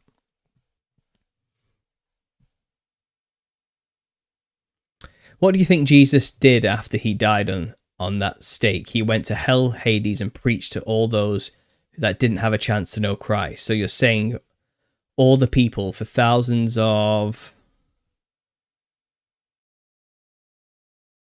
years went to hell forever makes no sense. I think that's the end of that, says Trey's Dojo.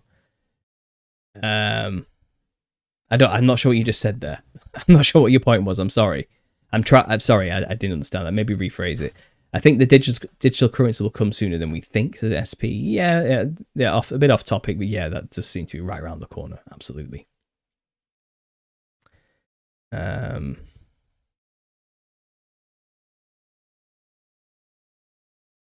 Is JC follows JT still a trumper? I have no idea that he ever was. I don't know, to be honest.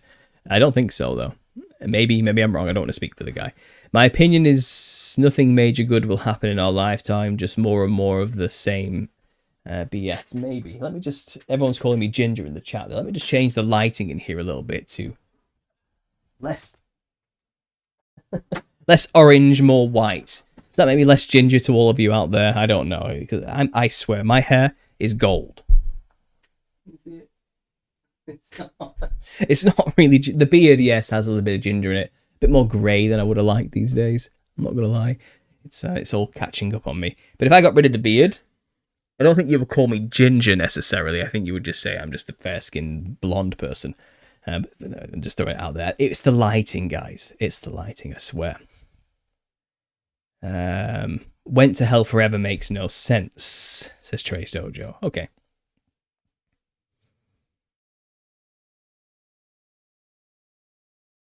Rise, the second chance thing is just speculation, but we're all trying to figure out what the rest of the dead means. Maybe you have an answer for it. Exactly, Axe. That's what I mean. It's I've explained this, I don't want to repeat myself, but it's just an add-on to the theory, not the linchpin of the entire theory. It's just something we've wondered about in speculation of the little season. Okay, then, so what does this verse mean if we are in the little season? No, if this, then what is this? That's just it's a method of thinking things out, and we've drawn a few possible conclusions. That's all it is. My wife defending my honor. Thank you. I love you.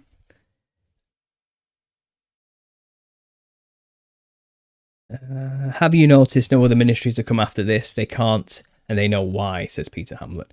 Well, yeah, a few YouTubers have come after us, haven't they, in the early days? And then they were very quickly went silent on the matter. Very quickly, because the comments section was loaded with maybe some of our guys, I don't know. But I think a lot of people were like, hang on. He's out of line, but he's got a point, that type of thing. Like, wait a minute, let's just hear these guys out. And it's kind of, I think many of the audience members didn't appreciate the immediate knee-jerk, this is heresy reaction to it.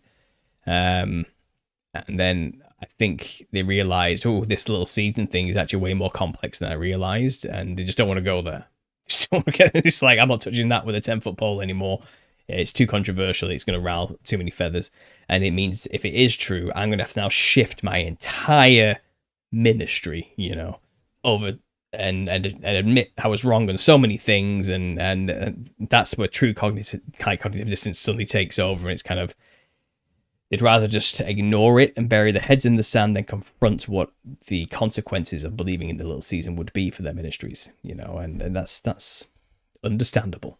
I get it, but if they're after truth, they should be considering most possibilities, right?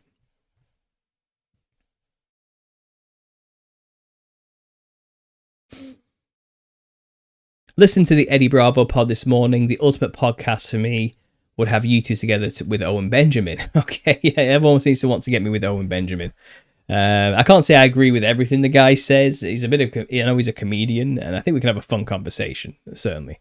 I'd like to get him on just to tell his story, how he got to where he is today and what he's doing now. I don't have to tacitly support everything he does and says, but I think he has an interesting story to tell, absolutely.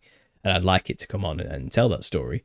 I think we agree on a lot of things as well. And it's not like we disagree on much, to be honest. But it's different styles of delivery, I suppose, isn't it? For the record, I've been in a crap mood all day long. I'm living out of a storage unit. It's fabulous. Watching your show is the first and only thing that's made me feel good today, says the Seeker. Well, I'm sorry to hear that you're in such a situation, Seeker. I'll be praying for you. And everyone else listening, let's make sure we pray for Seeker 2 that he finds a home. But I'm glad whatever I'm doing here is bringing you some happiness. That's good to know that I'm playing some small part there for you, Seeker. We are a special generation, the last and the first, the end and the beginning. Yeah, well, I don't want to start saying, oh, we're so special. That's no better than the futurist saying, well, I'm so special because I'm the one that gets to be raptured and live with Christ for 1,000 years. We're just people, and no one's special. No one, well, it's the only one that's special is Christ at the end of the day, and God himself. I don't want us to big ourselves up because we're little Caesarists in any way. That doesn't make us better than other people or superior or anything of the sorts. It just means we're considering ourselves to be somewhere else on the timeline, and that's all. The way to salvation is the same for all of us. It's the great equalizer.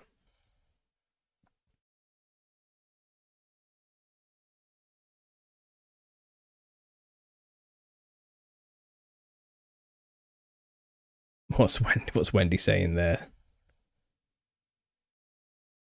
Surely parts of 3 different ones is enough. Yeah, it's like watched a little bit of 3 random videos and suddenly knows everything. Paul, you're a good egg dad. Okay, thanks for the support of my abilities to be a father. I appreciate that. Paul, how do you feel about Revelation 20 verse 9 as an explanation as to why Trump wants Canada and Greenland? I think it will happen. Verse 20 verse 9, is that surround the camp of saints? Is that what you're talking about? Yeah, well, it seems if we are in the little season, then it makes sense that they would gear up more military presence closer to the northern barrier and the northern lands of Siberia and Canada. That would make perfect sense, yeah. It fits, but it's only speculation for now, because they throw in the Panama Canal as well, which is south while they're at it, you know what I mean, to kind of throw us off the scent in a way. I don't know. Who knows, but it's definitely interesting to consider from the little season perspective, yeah.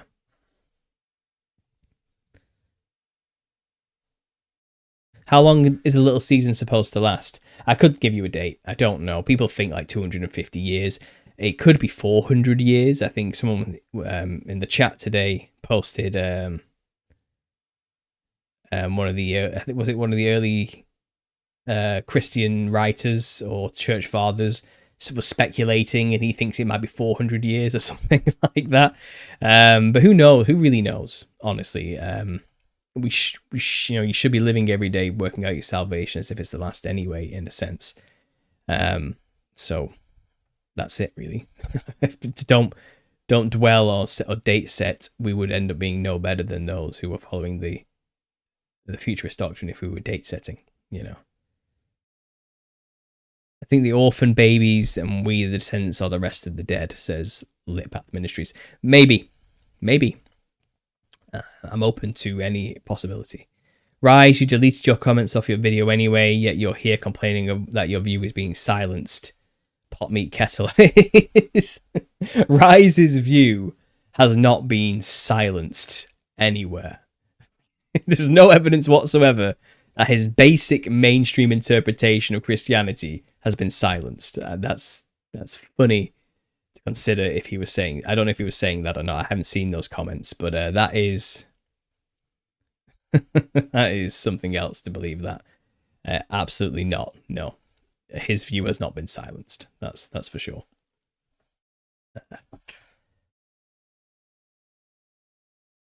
Edmund Wally, I missed the first hour. The devil is not in the lake of fire yet, for sure. No, I don't think he's been fully dealt with just yet. No. Would Father be so cruel as to not let those that never heard of Jesus be judged without a choice?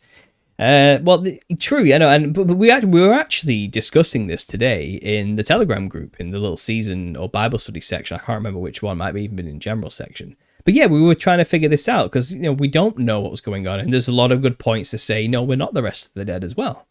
And there's a lot of Bible verses that don't call for a second resurrection where people get that chance.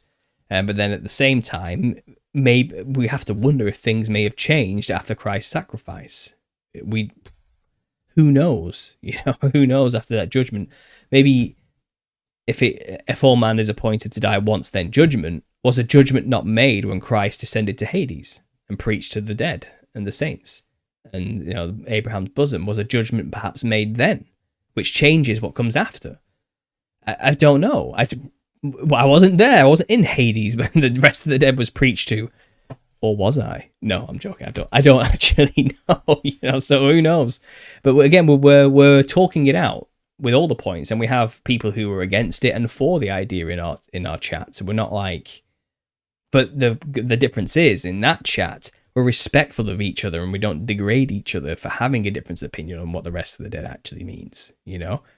Because we are figuring it out. We're not here saying with any definitive, authority that the rest of the dead argument is settled. It's not. I think that we're living in the little season personally is settled, but I'm just one man with an opinion. Yeah, at the end of the day, make your own opinion, read it for yourself and see what you think, you know?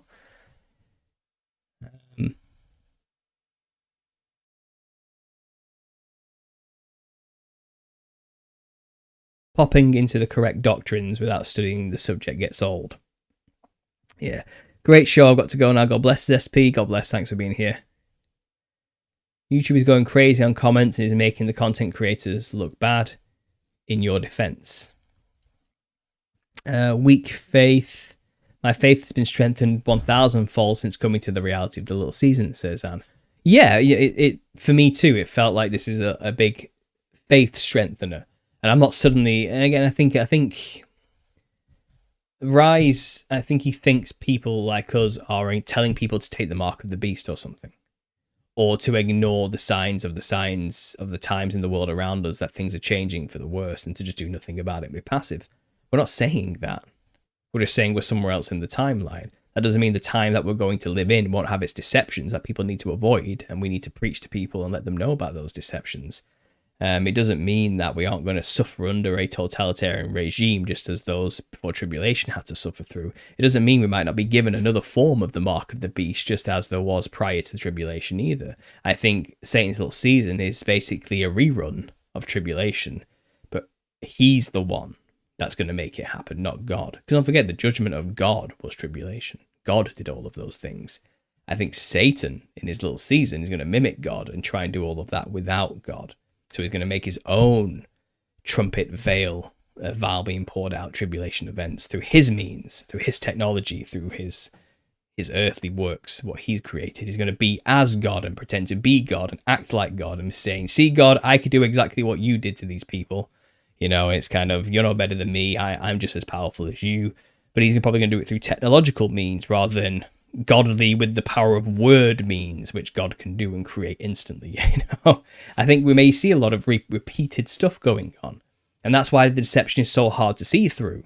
That's why it's difficult to get to this conclusion until you actually really sincerely research the evidences outside of the obvious, you know, and look at the evidences that, okay, the world clearly does have signs that it went through a cataclysmic revelation style event around about the time we're told it would have happened. Look into meltology. That's a great example.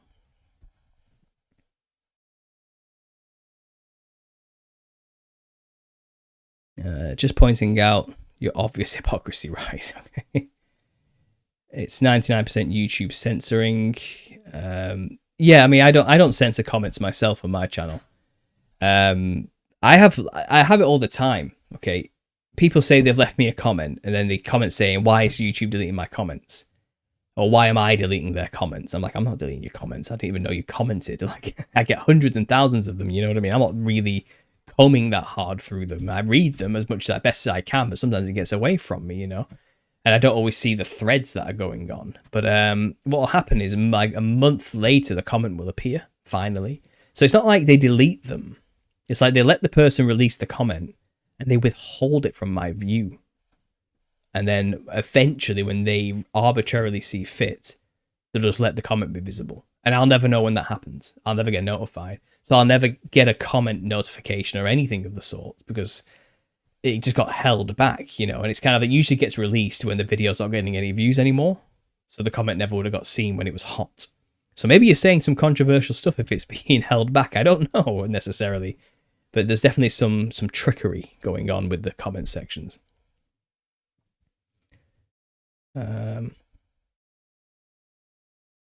At least we're all discussing Christ. It could be worse. We could be talking about football. Exactly. There's that too, isn't there? Yeah, I know.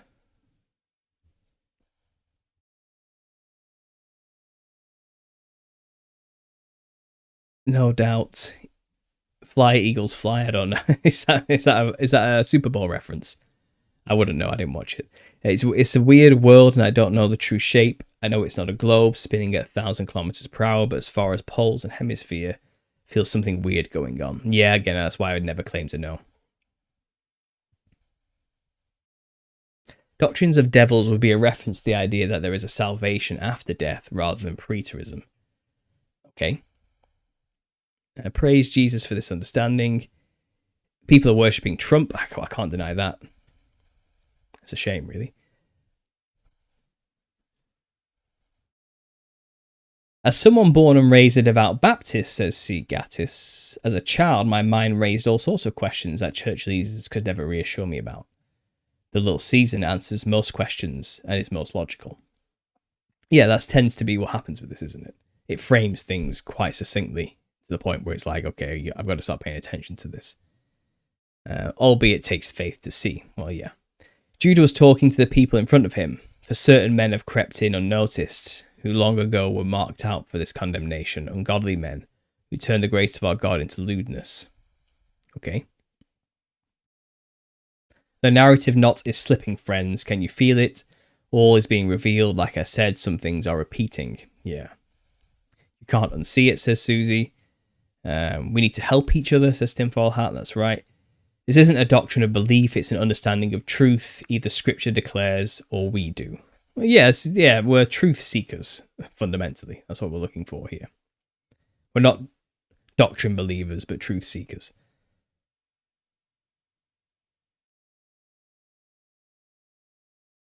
At the end of Eddie Bravo interview, he was all on Trump, was a tad annoying. Well, you know, each to their own on that one. I think I managed to bring it back, you know, to the topic at hand quite easily.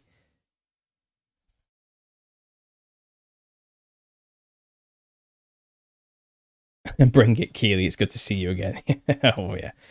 You know, my wife, you know, when her family gets attacked, like her husband, she is very defensive about it, and so she should be. She does not like it watching her loved ones be attacked publicly, you know. And I'm quite meek and laissez-faire about most of these things, but she's not, and I love her for it, you know, because she's out there defending me, even when I don't ask for it, you know, and that's great. And again, she doesn't like seeing her family members or loved ones being attacked publicly, and who does, you know. That's kind of comes with the territory of being a conspiracy theorist, unfortunately, especially when we're talking about such controversial concepts.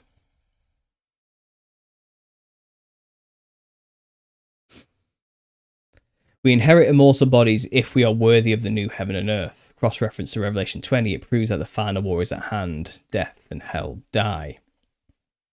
Okay.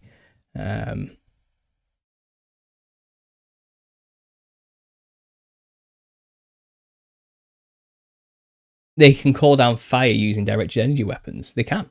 Absolutely, yeah. I think we're already seeing that, aren't we? Their deceptions fell short despite the trillions to hide it. I wonder how that makes the controllers feel.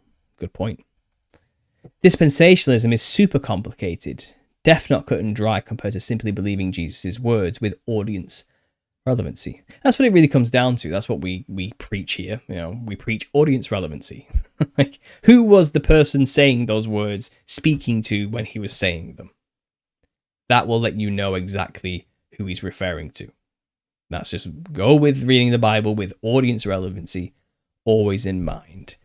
A lot of people who are in the futurist mindsets tend not to consider and read the words of the Synoptic Gospels and the Olivet Discourse with that in mind. They think Christ is talking to them, reading the book through the people he's talking to. But the message isn't meant for those people right in front of him. It's meant for us 2,000 years later, through some magic transference of language means, you know, through the words to the people, to the scribes, to me today. And it's kind of, was it more likely that he was just telling those people in front of him that they're the ones going to see him return? That's probably It's simpler, it makes sense, and we have evidence to say it did happen in their lifetime. So why not just roll with that instead of coming up with this, twisting ourselves in knots to make it about our time today, because we have believed the false history that's been given to us, therefore it must be us today because history tells me this. Well, history is telling you something that clearly doesn't align with what Christ was telling you. So who are you going to believe? That's all we can really go from. And that's why we have this belief. It's not like a rejection of Christ. It's a wholly full acceptance of the words of Christ, and not trying to lean on our own understandings to justify his words, but just taking his words at their value and knowing that everything else has been a lie if that's what he said. He is the truth, the way, and the life. Let every man be a liar but him. And then we're going with that. That's what we're doing. And I don't think we should be condemned for that. What's up, Short Bus, says Pepe. By the way, Pepe, I don't know if you saw it, but I really appreciate your book review. Thank you. Let me try and catch up with the actual chat. I am way behind, guys. I am way behind. Thanks for the super chat there. Says Ty Tran. He says, the first resurrection of every 20 are the same event or occurred at the same time. Two sides of the same coin type of events. Maybe. Yeah, people have equated that the resurrection of the saints and the resurrection of the rest of the dead is holistically one resurrection event encapsulated within a 1,000-year period. And then there's like a second resurrection that comes after all of that, which is the Great White Throne Judgment, where the rest of the dead are spat out of the sea before the throne of God. But I don't know. I don't know. It's fun to think about, though. But thanks for the super chat there. Cult of Cons in the house. Best community in the internet. I don't know if Elizabeth Joyce is here. I'm just going to say, Elizabeth, your artwork is still here. Right here, as you can see. I'm looking forward to getting the full coloured print eventually on this wall. I'm going to realign the wall. We've got Connor's hat going on here for the Cult of Con. But I have put up this new little picture here. I got it from the Manchester Museum of History and Arts. And it was calling to me, just looking at the thing. Because we all know birds aren't real. And I thought we need an homage to that in the background. So here it is. And I think it might be a permanent fixture from now on. Looking over our shoulders, staring at you, watching your every move, you know. So there we go. I think that's a bit of fun. The thing is, when the comments are being replied to, then they go away. It means they're deleted, not hid. Interesting. I'm surprised Rise didn't just invite you to make a case. Seems weird, said Goldocon. Well, you know, I think sometimes a lot of us creators think one another is unreachable. We can often forget there is a person on the other side of the screen, and maybe that's all it was at the end of the day. I don't know. We'll see. I think I've made a case to him today. Maybe he's listened to my case a little bit today. You know, just a little bit of a case. There's a lot of evidence out there he has to go and see first to understand what I'm talking about. But we have plenty on our channel and other channels which you can go and check out to get a real view of what we're saying.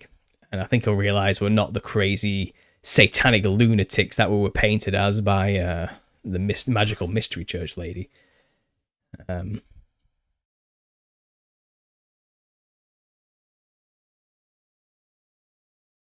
His word, same today, same tomorrow, Alpha and Omega, end from beginning. Faith, Jesus Christ's word is the truth. That's right.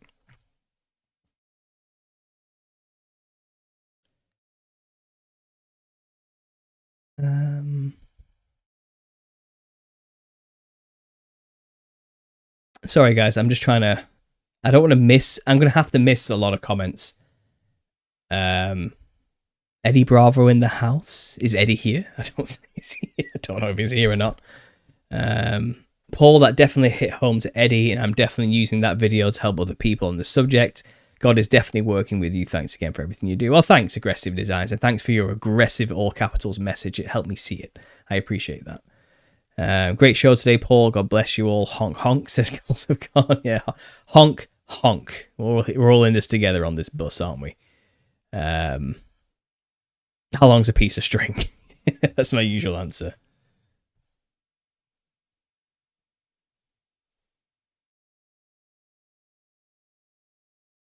I hate what Aldi did to Paul. It's my go-to grocery store there in the States. Cheapest prices. Yeah, don't worry. I'm not like holding a grudge with Albi or anything. Shop away if you need to. I was in there the other day because I had to get some nappies, so it's not a big deal. There are some primary doctrines that are non-negotiable. I am nothing, just a Christian, says Rise. Well, so you're something then. You're a Christian. You claim to follow the words of Jesus Christ and walk in his way. So I would suggest, perhaps, you actually listen to the words he said. And that's as much shade as I'm going to throw. Let's just take concessions and thankfulness. I appreciate your humble apology, Rise. Okay, so has Rise apologized? I don't know. Again, I've lost the chat. I'm sorry if I missed anything. Maybe at some stage we can do a podcast, but first it'd be good to speak in private, says Rise. Sure, you can speak to me privately, no problem. And just send me an email, understandingconspiracy@gmail.com, and maybe we can figure something out. I think Owen would love Paul, maybe. I don't know. I think we could have a good conversation, though. I want to hear I want to hear his story. Like, I want him to tell his life story up until now and how he got where he is. Maybe hopefully we can do that in 2 hours. We'll see.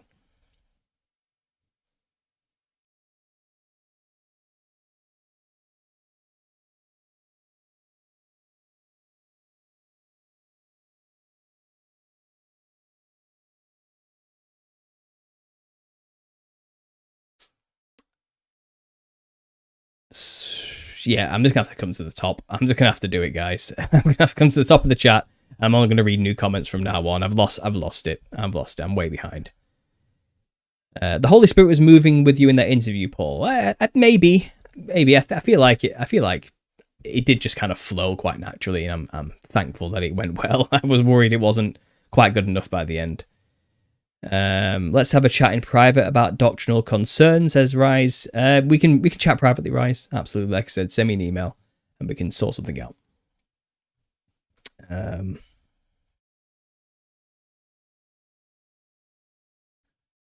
Christ is King.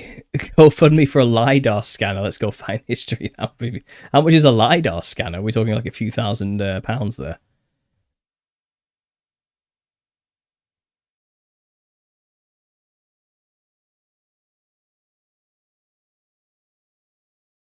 If you wanted to talk privately, you should have first. Well, yeah, it would have been nice to come to me first. Maybe he didn't know that she would attack me specifically, but I think that's maybe what started to happen. I don't know.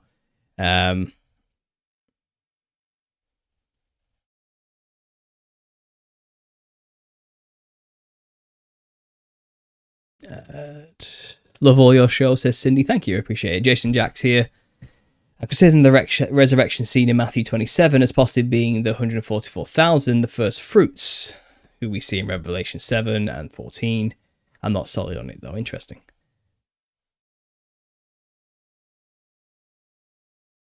Polly Pigeon and Paul pontificate. Okay.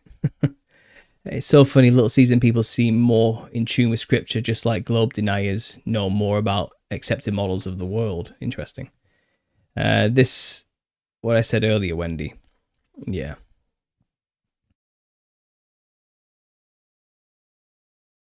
Go to them privately first. Yeah, like I said, I'll assume the benefit of the doubt for now, and that Rise didn't know she was going to attack people personally, like myself. I don't know. We'll see what gets said in private, eh? Paul Cook channel does incredible old world LiDAR exploration. Yeah, is that what Paul Cook's doing these days? I remember him exploring places on foot. Has he got access to like a proper scanner, underground scanner now? That's pretty impressive. Good for him. Good for him. Easy Tigers. I remember that guy. I'm feeling too hard right now, says Keely. Yeah. Hey, Keely, I understand. I was there with you when we were seeing all the comments coming in and everything. It was pretty rough. Understand the sentiment, but it's public discourse. However, no, at first I didn't know it was directly about this channel until after recording. Yeah. I'll assume ignorance before malevolence, as I usually do. Where is the heresy? We love to believe in Jesus and his word. Point to me the heresy in that. Well, yeah. Phone's about to die. I'll catch you tonight on the main character show. That's right. Cult of Con has his main character podcast tonight. Go and check it out, guys. It's usually a wild, funny ride in the party bus. So go and check it out.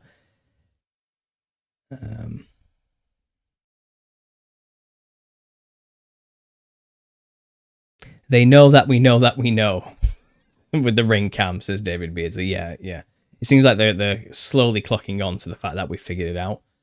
And they're now going to try and hijack the concept and the idea, send it down different roads and routes, probably mix it with other doctrines, make it look ridiculous and crazy, start casting doubt in people's minds and leading them down other paths. There's going to be a hijacking of sorts on its way, no doubt. Thanks again for your work, Paul. No problem, Con. I'll see you later. God bless you too, brother. Take it easy.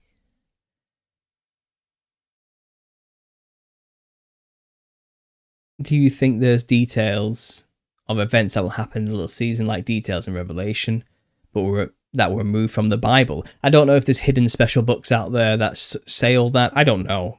We can speculate that maybe the Vatican has something hidden under in those miles and miles and miles and miles of shelves of vaults, maybe. Perhaps, but who knows?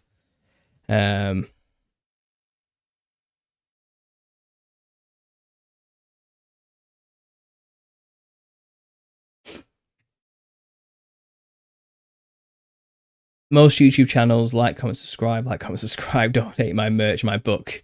Do you see what I mean, says Mythology? Well, you know, I think it's like a knee-jerk normal thing to say, like, oh, make sure to comment, like, and subscribe. It's like, it's what you say when you have a YouTube channel, isn't it? I don't really say it because I don't care about that. I forget.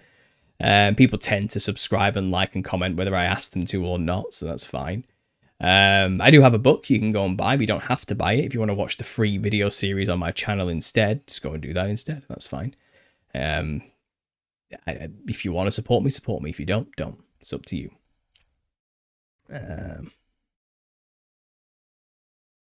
They will. It happens in every topic. That is the truth, as Upset Truthy. Yeah, we'll see it.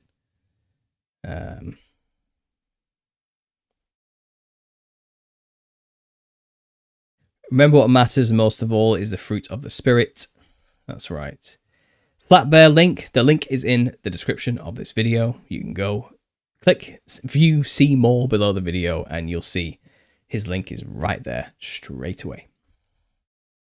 Understand that her husband has been called satanic and heretical for trusting the words of Jesus. You might feel the same. That's right, Rise. You know, that's my wife you're talking to now. And, you know, you did say you have seen my work and know who I am already.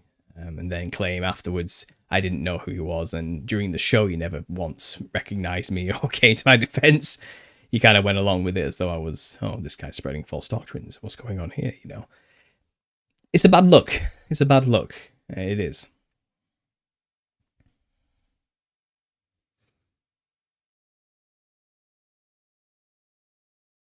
Mythology. No, you're good, Paul. I'm just speaking my mind. Thank you. No, it's all right. Speak your mind. It's fine. Jason Jack. The Vatican vaults are the MK vaults of the saints. That's an interesting view. I think they have records of the Millennial Kingdom there, as well as the catacombs of believers who died just prior to the start of the little season. That's interesting too. Even as a small child, I could never reconcile the time gap until Jesus' second coming. Why do we all get to be raptured, but 2,000 years of people had to die before he returned? Well, yeah.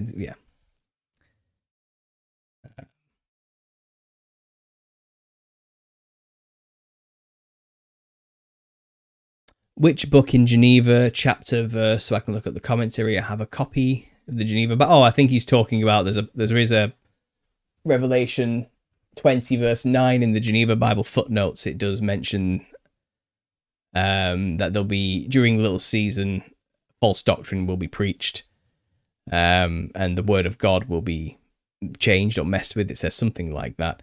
Then I think also in Matthew 24, where he's saying this generation, I think one of those verses somewhere, I don't know which specific gospel it was.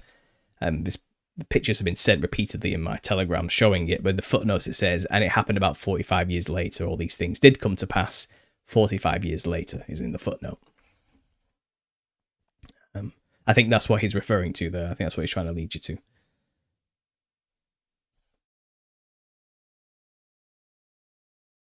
I knew your channel, but I didn't know you do all this stuff on Satan's Little Season in the last year. I don't agree with lying. Well, no, I assume you don't. And I think last time we spoke, I was perhaps doing just normal conspiracy related stuff. And I have also created a series on the Nephilim and spiritual warfare and how they look, and kind of reaching out to the psychedelic community, getting them to understand that the entities they interact with, that they call DNT jesters, are indeed the disembodied spirits of the Nephilim. And I've also done a study on ancestor spirit worship cultures all around the earth, and how they venerate the spirits and what they dress like, and how we got our costume of a clown specifically from Freemasonry, who were mimicking the costumes worn by the ancestor spirit worship cultures who were channeling spirits. So the Nephilim look like clowns is all about that work. And then, I pivoted in October of 2023 to kind of cover this topic because I just couldn't leave it, because it was pressing me in my mind. And the evidences were piling up. So I started talking about it, and I've inadvertently become some kind of figurehead leader for the whole thing.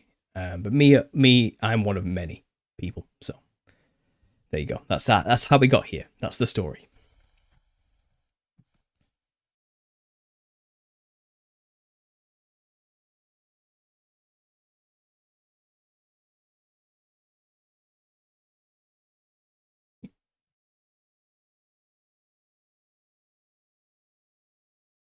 How many of the early church fathers' writings have been forged or invented? I couldn't say. I think the dates when they were written may have been the thing that's been manipulated more so than the writings themselves. That's what I would say.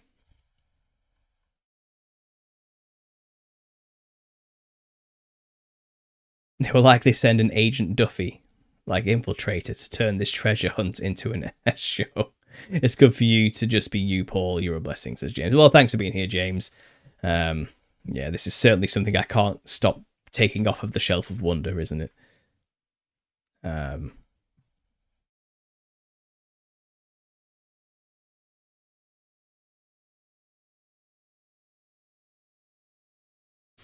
The Roman Catholic Church basically just stepped in after the start of the little season and kept secret what was there. That's interesting as well. Yeah, I don't think today's Catholic Church has anything to do, other than the buildings. I don't think the actual hierarchical system has anything to do with the Millennial Kingdom, if it was already here.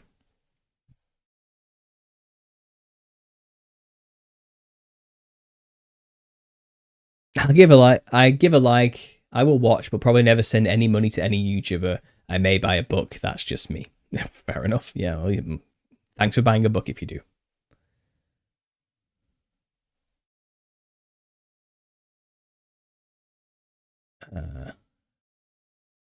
Give me 1 second there, Dion Marie. Let me just quickly search something.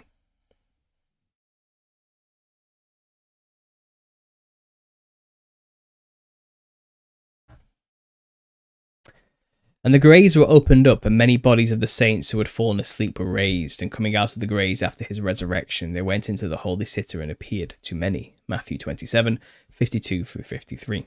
Yeah, it seems like the first resurrection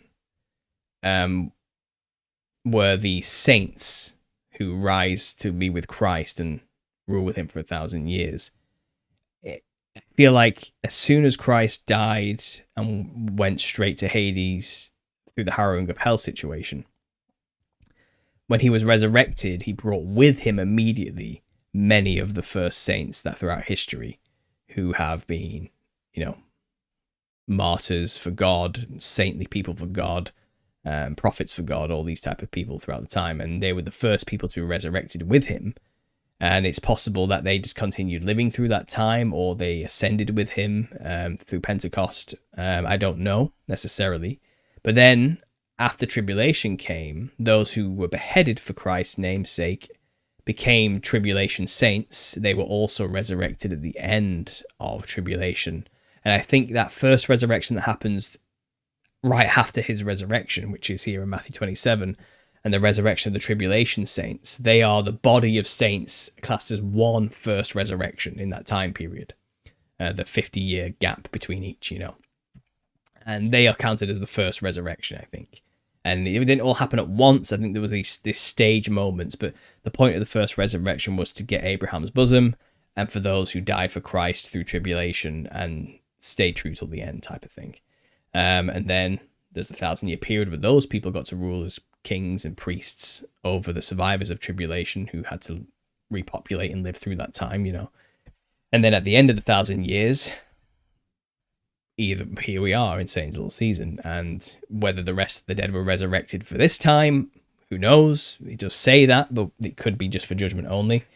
Or we are just the descendants of those who lived through the millennial reign.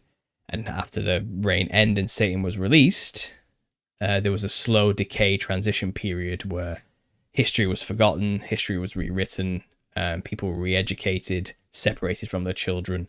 Things were changed and mixed up. Maybe there was a mud flood event that may have wiped out or killed a lot of people.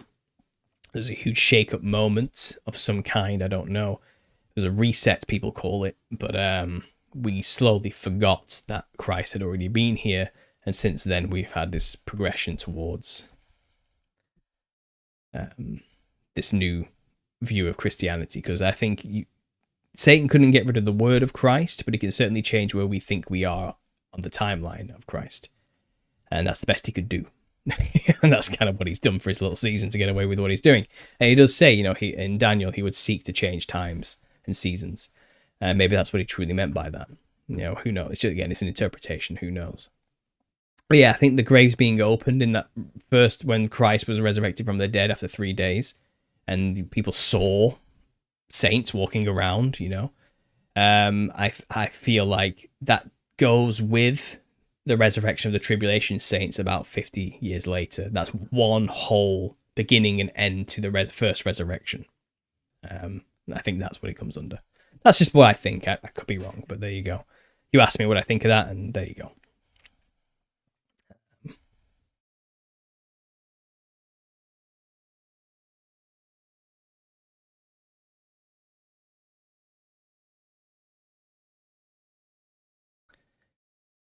Sorry, does that answer your question by any chance? Let me know. Chokma, thanks for the super chat. I really appreciate that.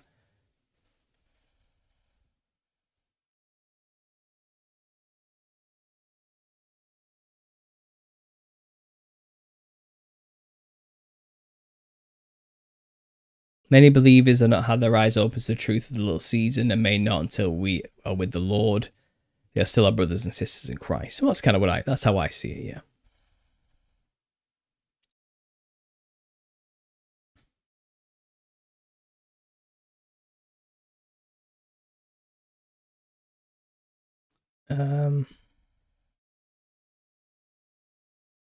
Thanks, Bridget. I appreciate that too.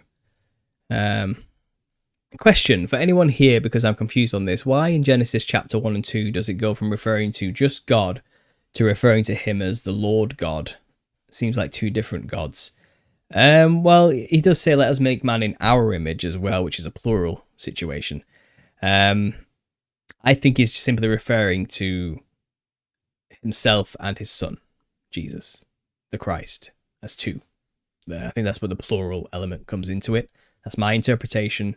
I know there are those who talk about the divine council and all these type of things, like Michael Heiser.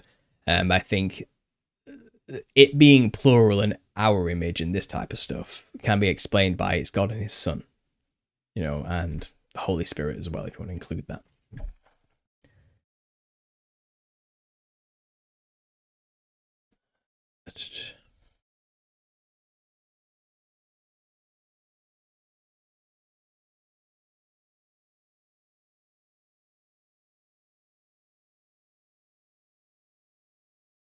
Get away from me, you workers of iniquity, I never knew you. Yeah. I'm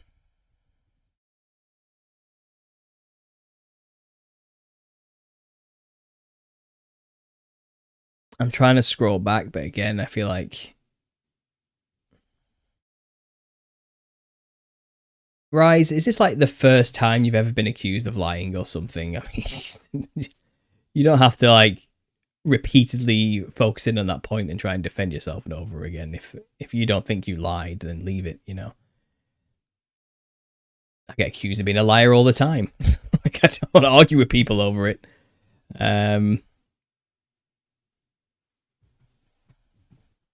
Satanist company, pardon me, when people see us here as a family with no tolerance, it makes us look bad at first glance. Sure. Paul and Jason Jack, get it done. well, maybe this is proof that we're in the last days. They shall be false accusers. Oh, well, now who's clutching at straws, rise? Come on. Some creators hide behind that to get away with deleting comments. That's true. That's true too. What's your opinion on the Turin Shroud? I don't know what to make of that personally. I don't think it's that important. It could be real. It could not be real. I don't really know.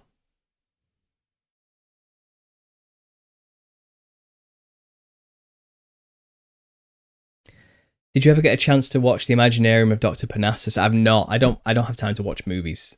I don't watch TV, and films. I rarely have a chance to watch a film these days. I'm sorry. But I know that would probably help me with my Nephilim clown research quite a lot. I have been told.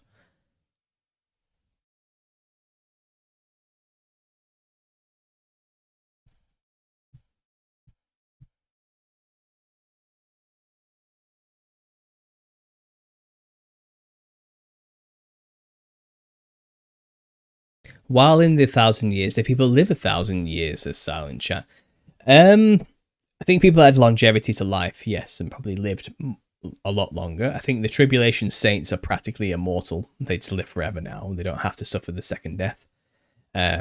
So they are kind of already done with judgment, in a sense. I think they're an example to what we will have in the new heaven and earth once we've gone through the book of life and, and been judged out of it. Hopefully covered by the blood of Jesus. So I think the people who weren't the saints who had to live through that time, the maybe 3% survivors of the human population after tribulation who kind of went on to repopulate, I do think they lived in a much better world where they had a much longer, healthier life than we have today.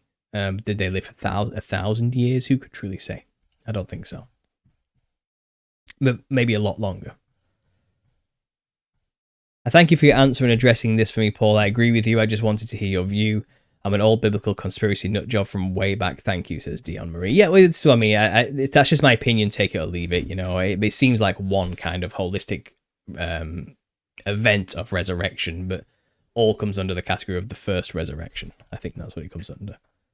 The first initial thing Christ was dealing with his resurrection after his descent into Hades.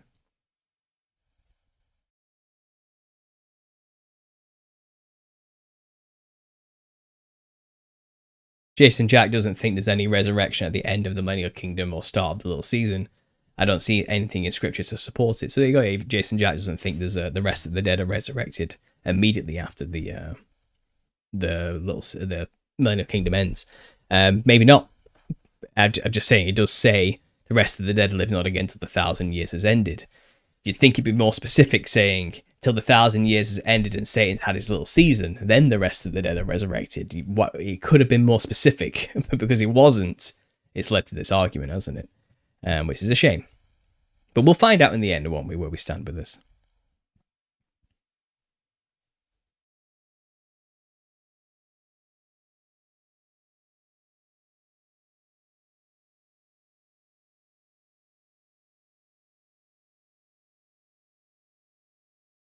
If no one else is going to ask, then I will. What's up with the pigeon? I explained it earlier. It's a poster we got from the museum here in Manchester. We went for a day out with my son, homeschooling, as you do, And we're just drawn to it. It's quite funny. I don't know. We think it's cute. But also I thought it was funny because of the whole running gag through conspiracy theories that birds aren't real. They're all just cameras. They're to spy on us. And I kind of like that, And that's it, really. It's just art. It's just art, man. Just appreciate it for what it is.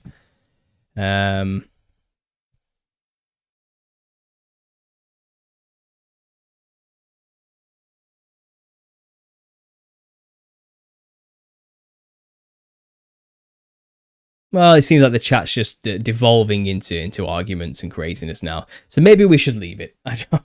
Maybe we should just bring this to an end. It was nice again having Flat Bear on here to share his tale, his story, and his channel with us. Again, we have him to thank for getting me onto Eddie Bravo to share the little season concept with him.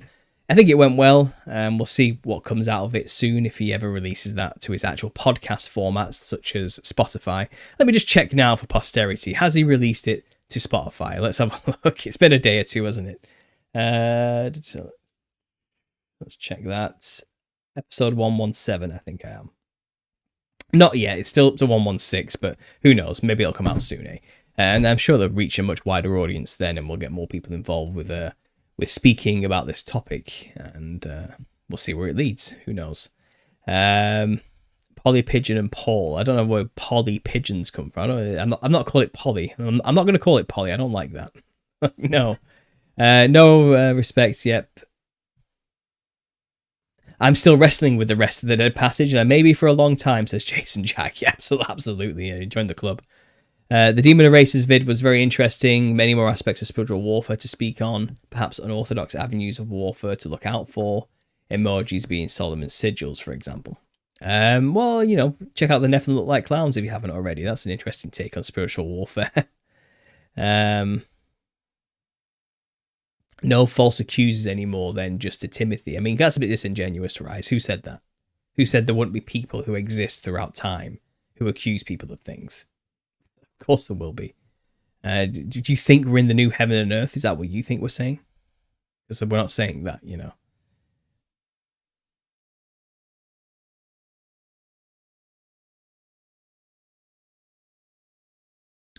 Trish Clark, I'm still here watching and working. Excellent. Thanks for sticking around.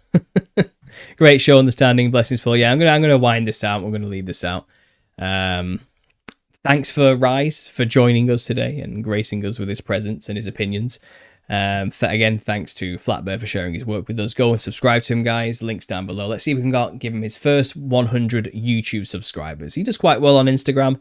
Let's give him some YouTube platform and get him out there doing his thing and show a fellow Christian some support. Yeah. Paulie the Pigeon. Paulie and Paul. Maybe closer, but I might seem a bit big headed to call him Paulie, don't you think?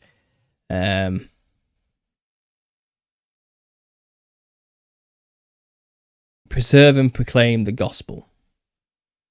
Well, yeah, I mean the commission never changed, did it? You did amazing, Eddie Bravo. Thank you. I appreciate all the support on the Eddie Bravo thing. One thing I'll say you maybe do for me, guys, I would really appreciate it, is I'm trying to get all this audio. So this is my podcast, my live Q&A sessions. I do put these audio-only podcast formats. I do put them onto podcast. You don't have to just go to Spotify, but they are on Spotify here, the Truth or Therapy sessions, as you can see. If you could go on and maybe give it a 5-star and subscribe or follow, you can go wherever you get your podcast from. It can be anywhere, not just Spotify. All the Truth or Therapy sessions go on there, as well as the live Q&As. So there's a huge backlog of work on there as well. I'm still need to upload some more of the backlogs from the first 30 episodes of the Truth or Therapy sessions, but I've got from 30 to 76 up there now. All the live Q&As are on there. There's over 200 things for you to go and listen on there if you want to go listen to audio only. But I would like to get that platform off the ground a bit more as a bit of a backup to this, So if you do want to go over there and support that, subscribe, give it 5 stars, push it out. It helps the algorithm. It helps me. That would be great. And obviously you can always go there and listen if you don't want to use YouTube, because I know some of you don't pay for premium, therefore you can't minimize the video. So just go listen to the audio instead, and you can have got a problem. Because you don't really have to see the visuals. It's just me rambling on, isn't it? So go to Spotify, Apple Podcasts, or wherever you get your podcast from, and go and check it out. It's under the Truth or Therapy sessions. That's where you'll find it. Link is in the Telegram if you're a member of the Telegram already. If you want to be a member of the Telegram, go down, find the link below, come and join.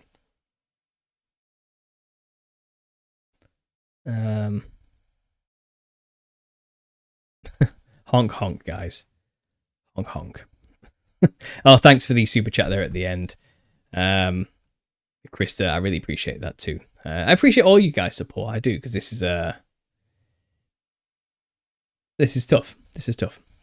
It's tough being in the midst of controversy all the time. It is tough. So I do appreciate any support you guys give me at all. False accusations. I don't know. I mean, who hasn't been falsely accused of stuff? Please. Well, you have some mama bears behind you understanding conspiracy. If you don't want me in future streams, I'll stay away.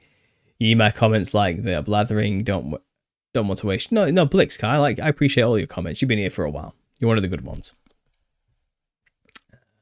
I would like to ask some questions, says Ant Staff. Maybe another show. because I've been going for over 2 hours, guys. So I'm going to leave now. Thanks for listening, and as always, God bless.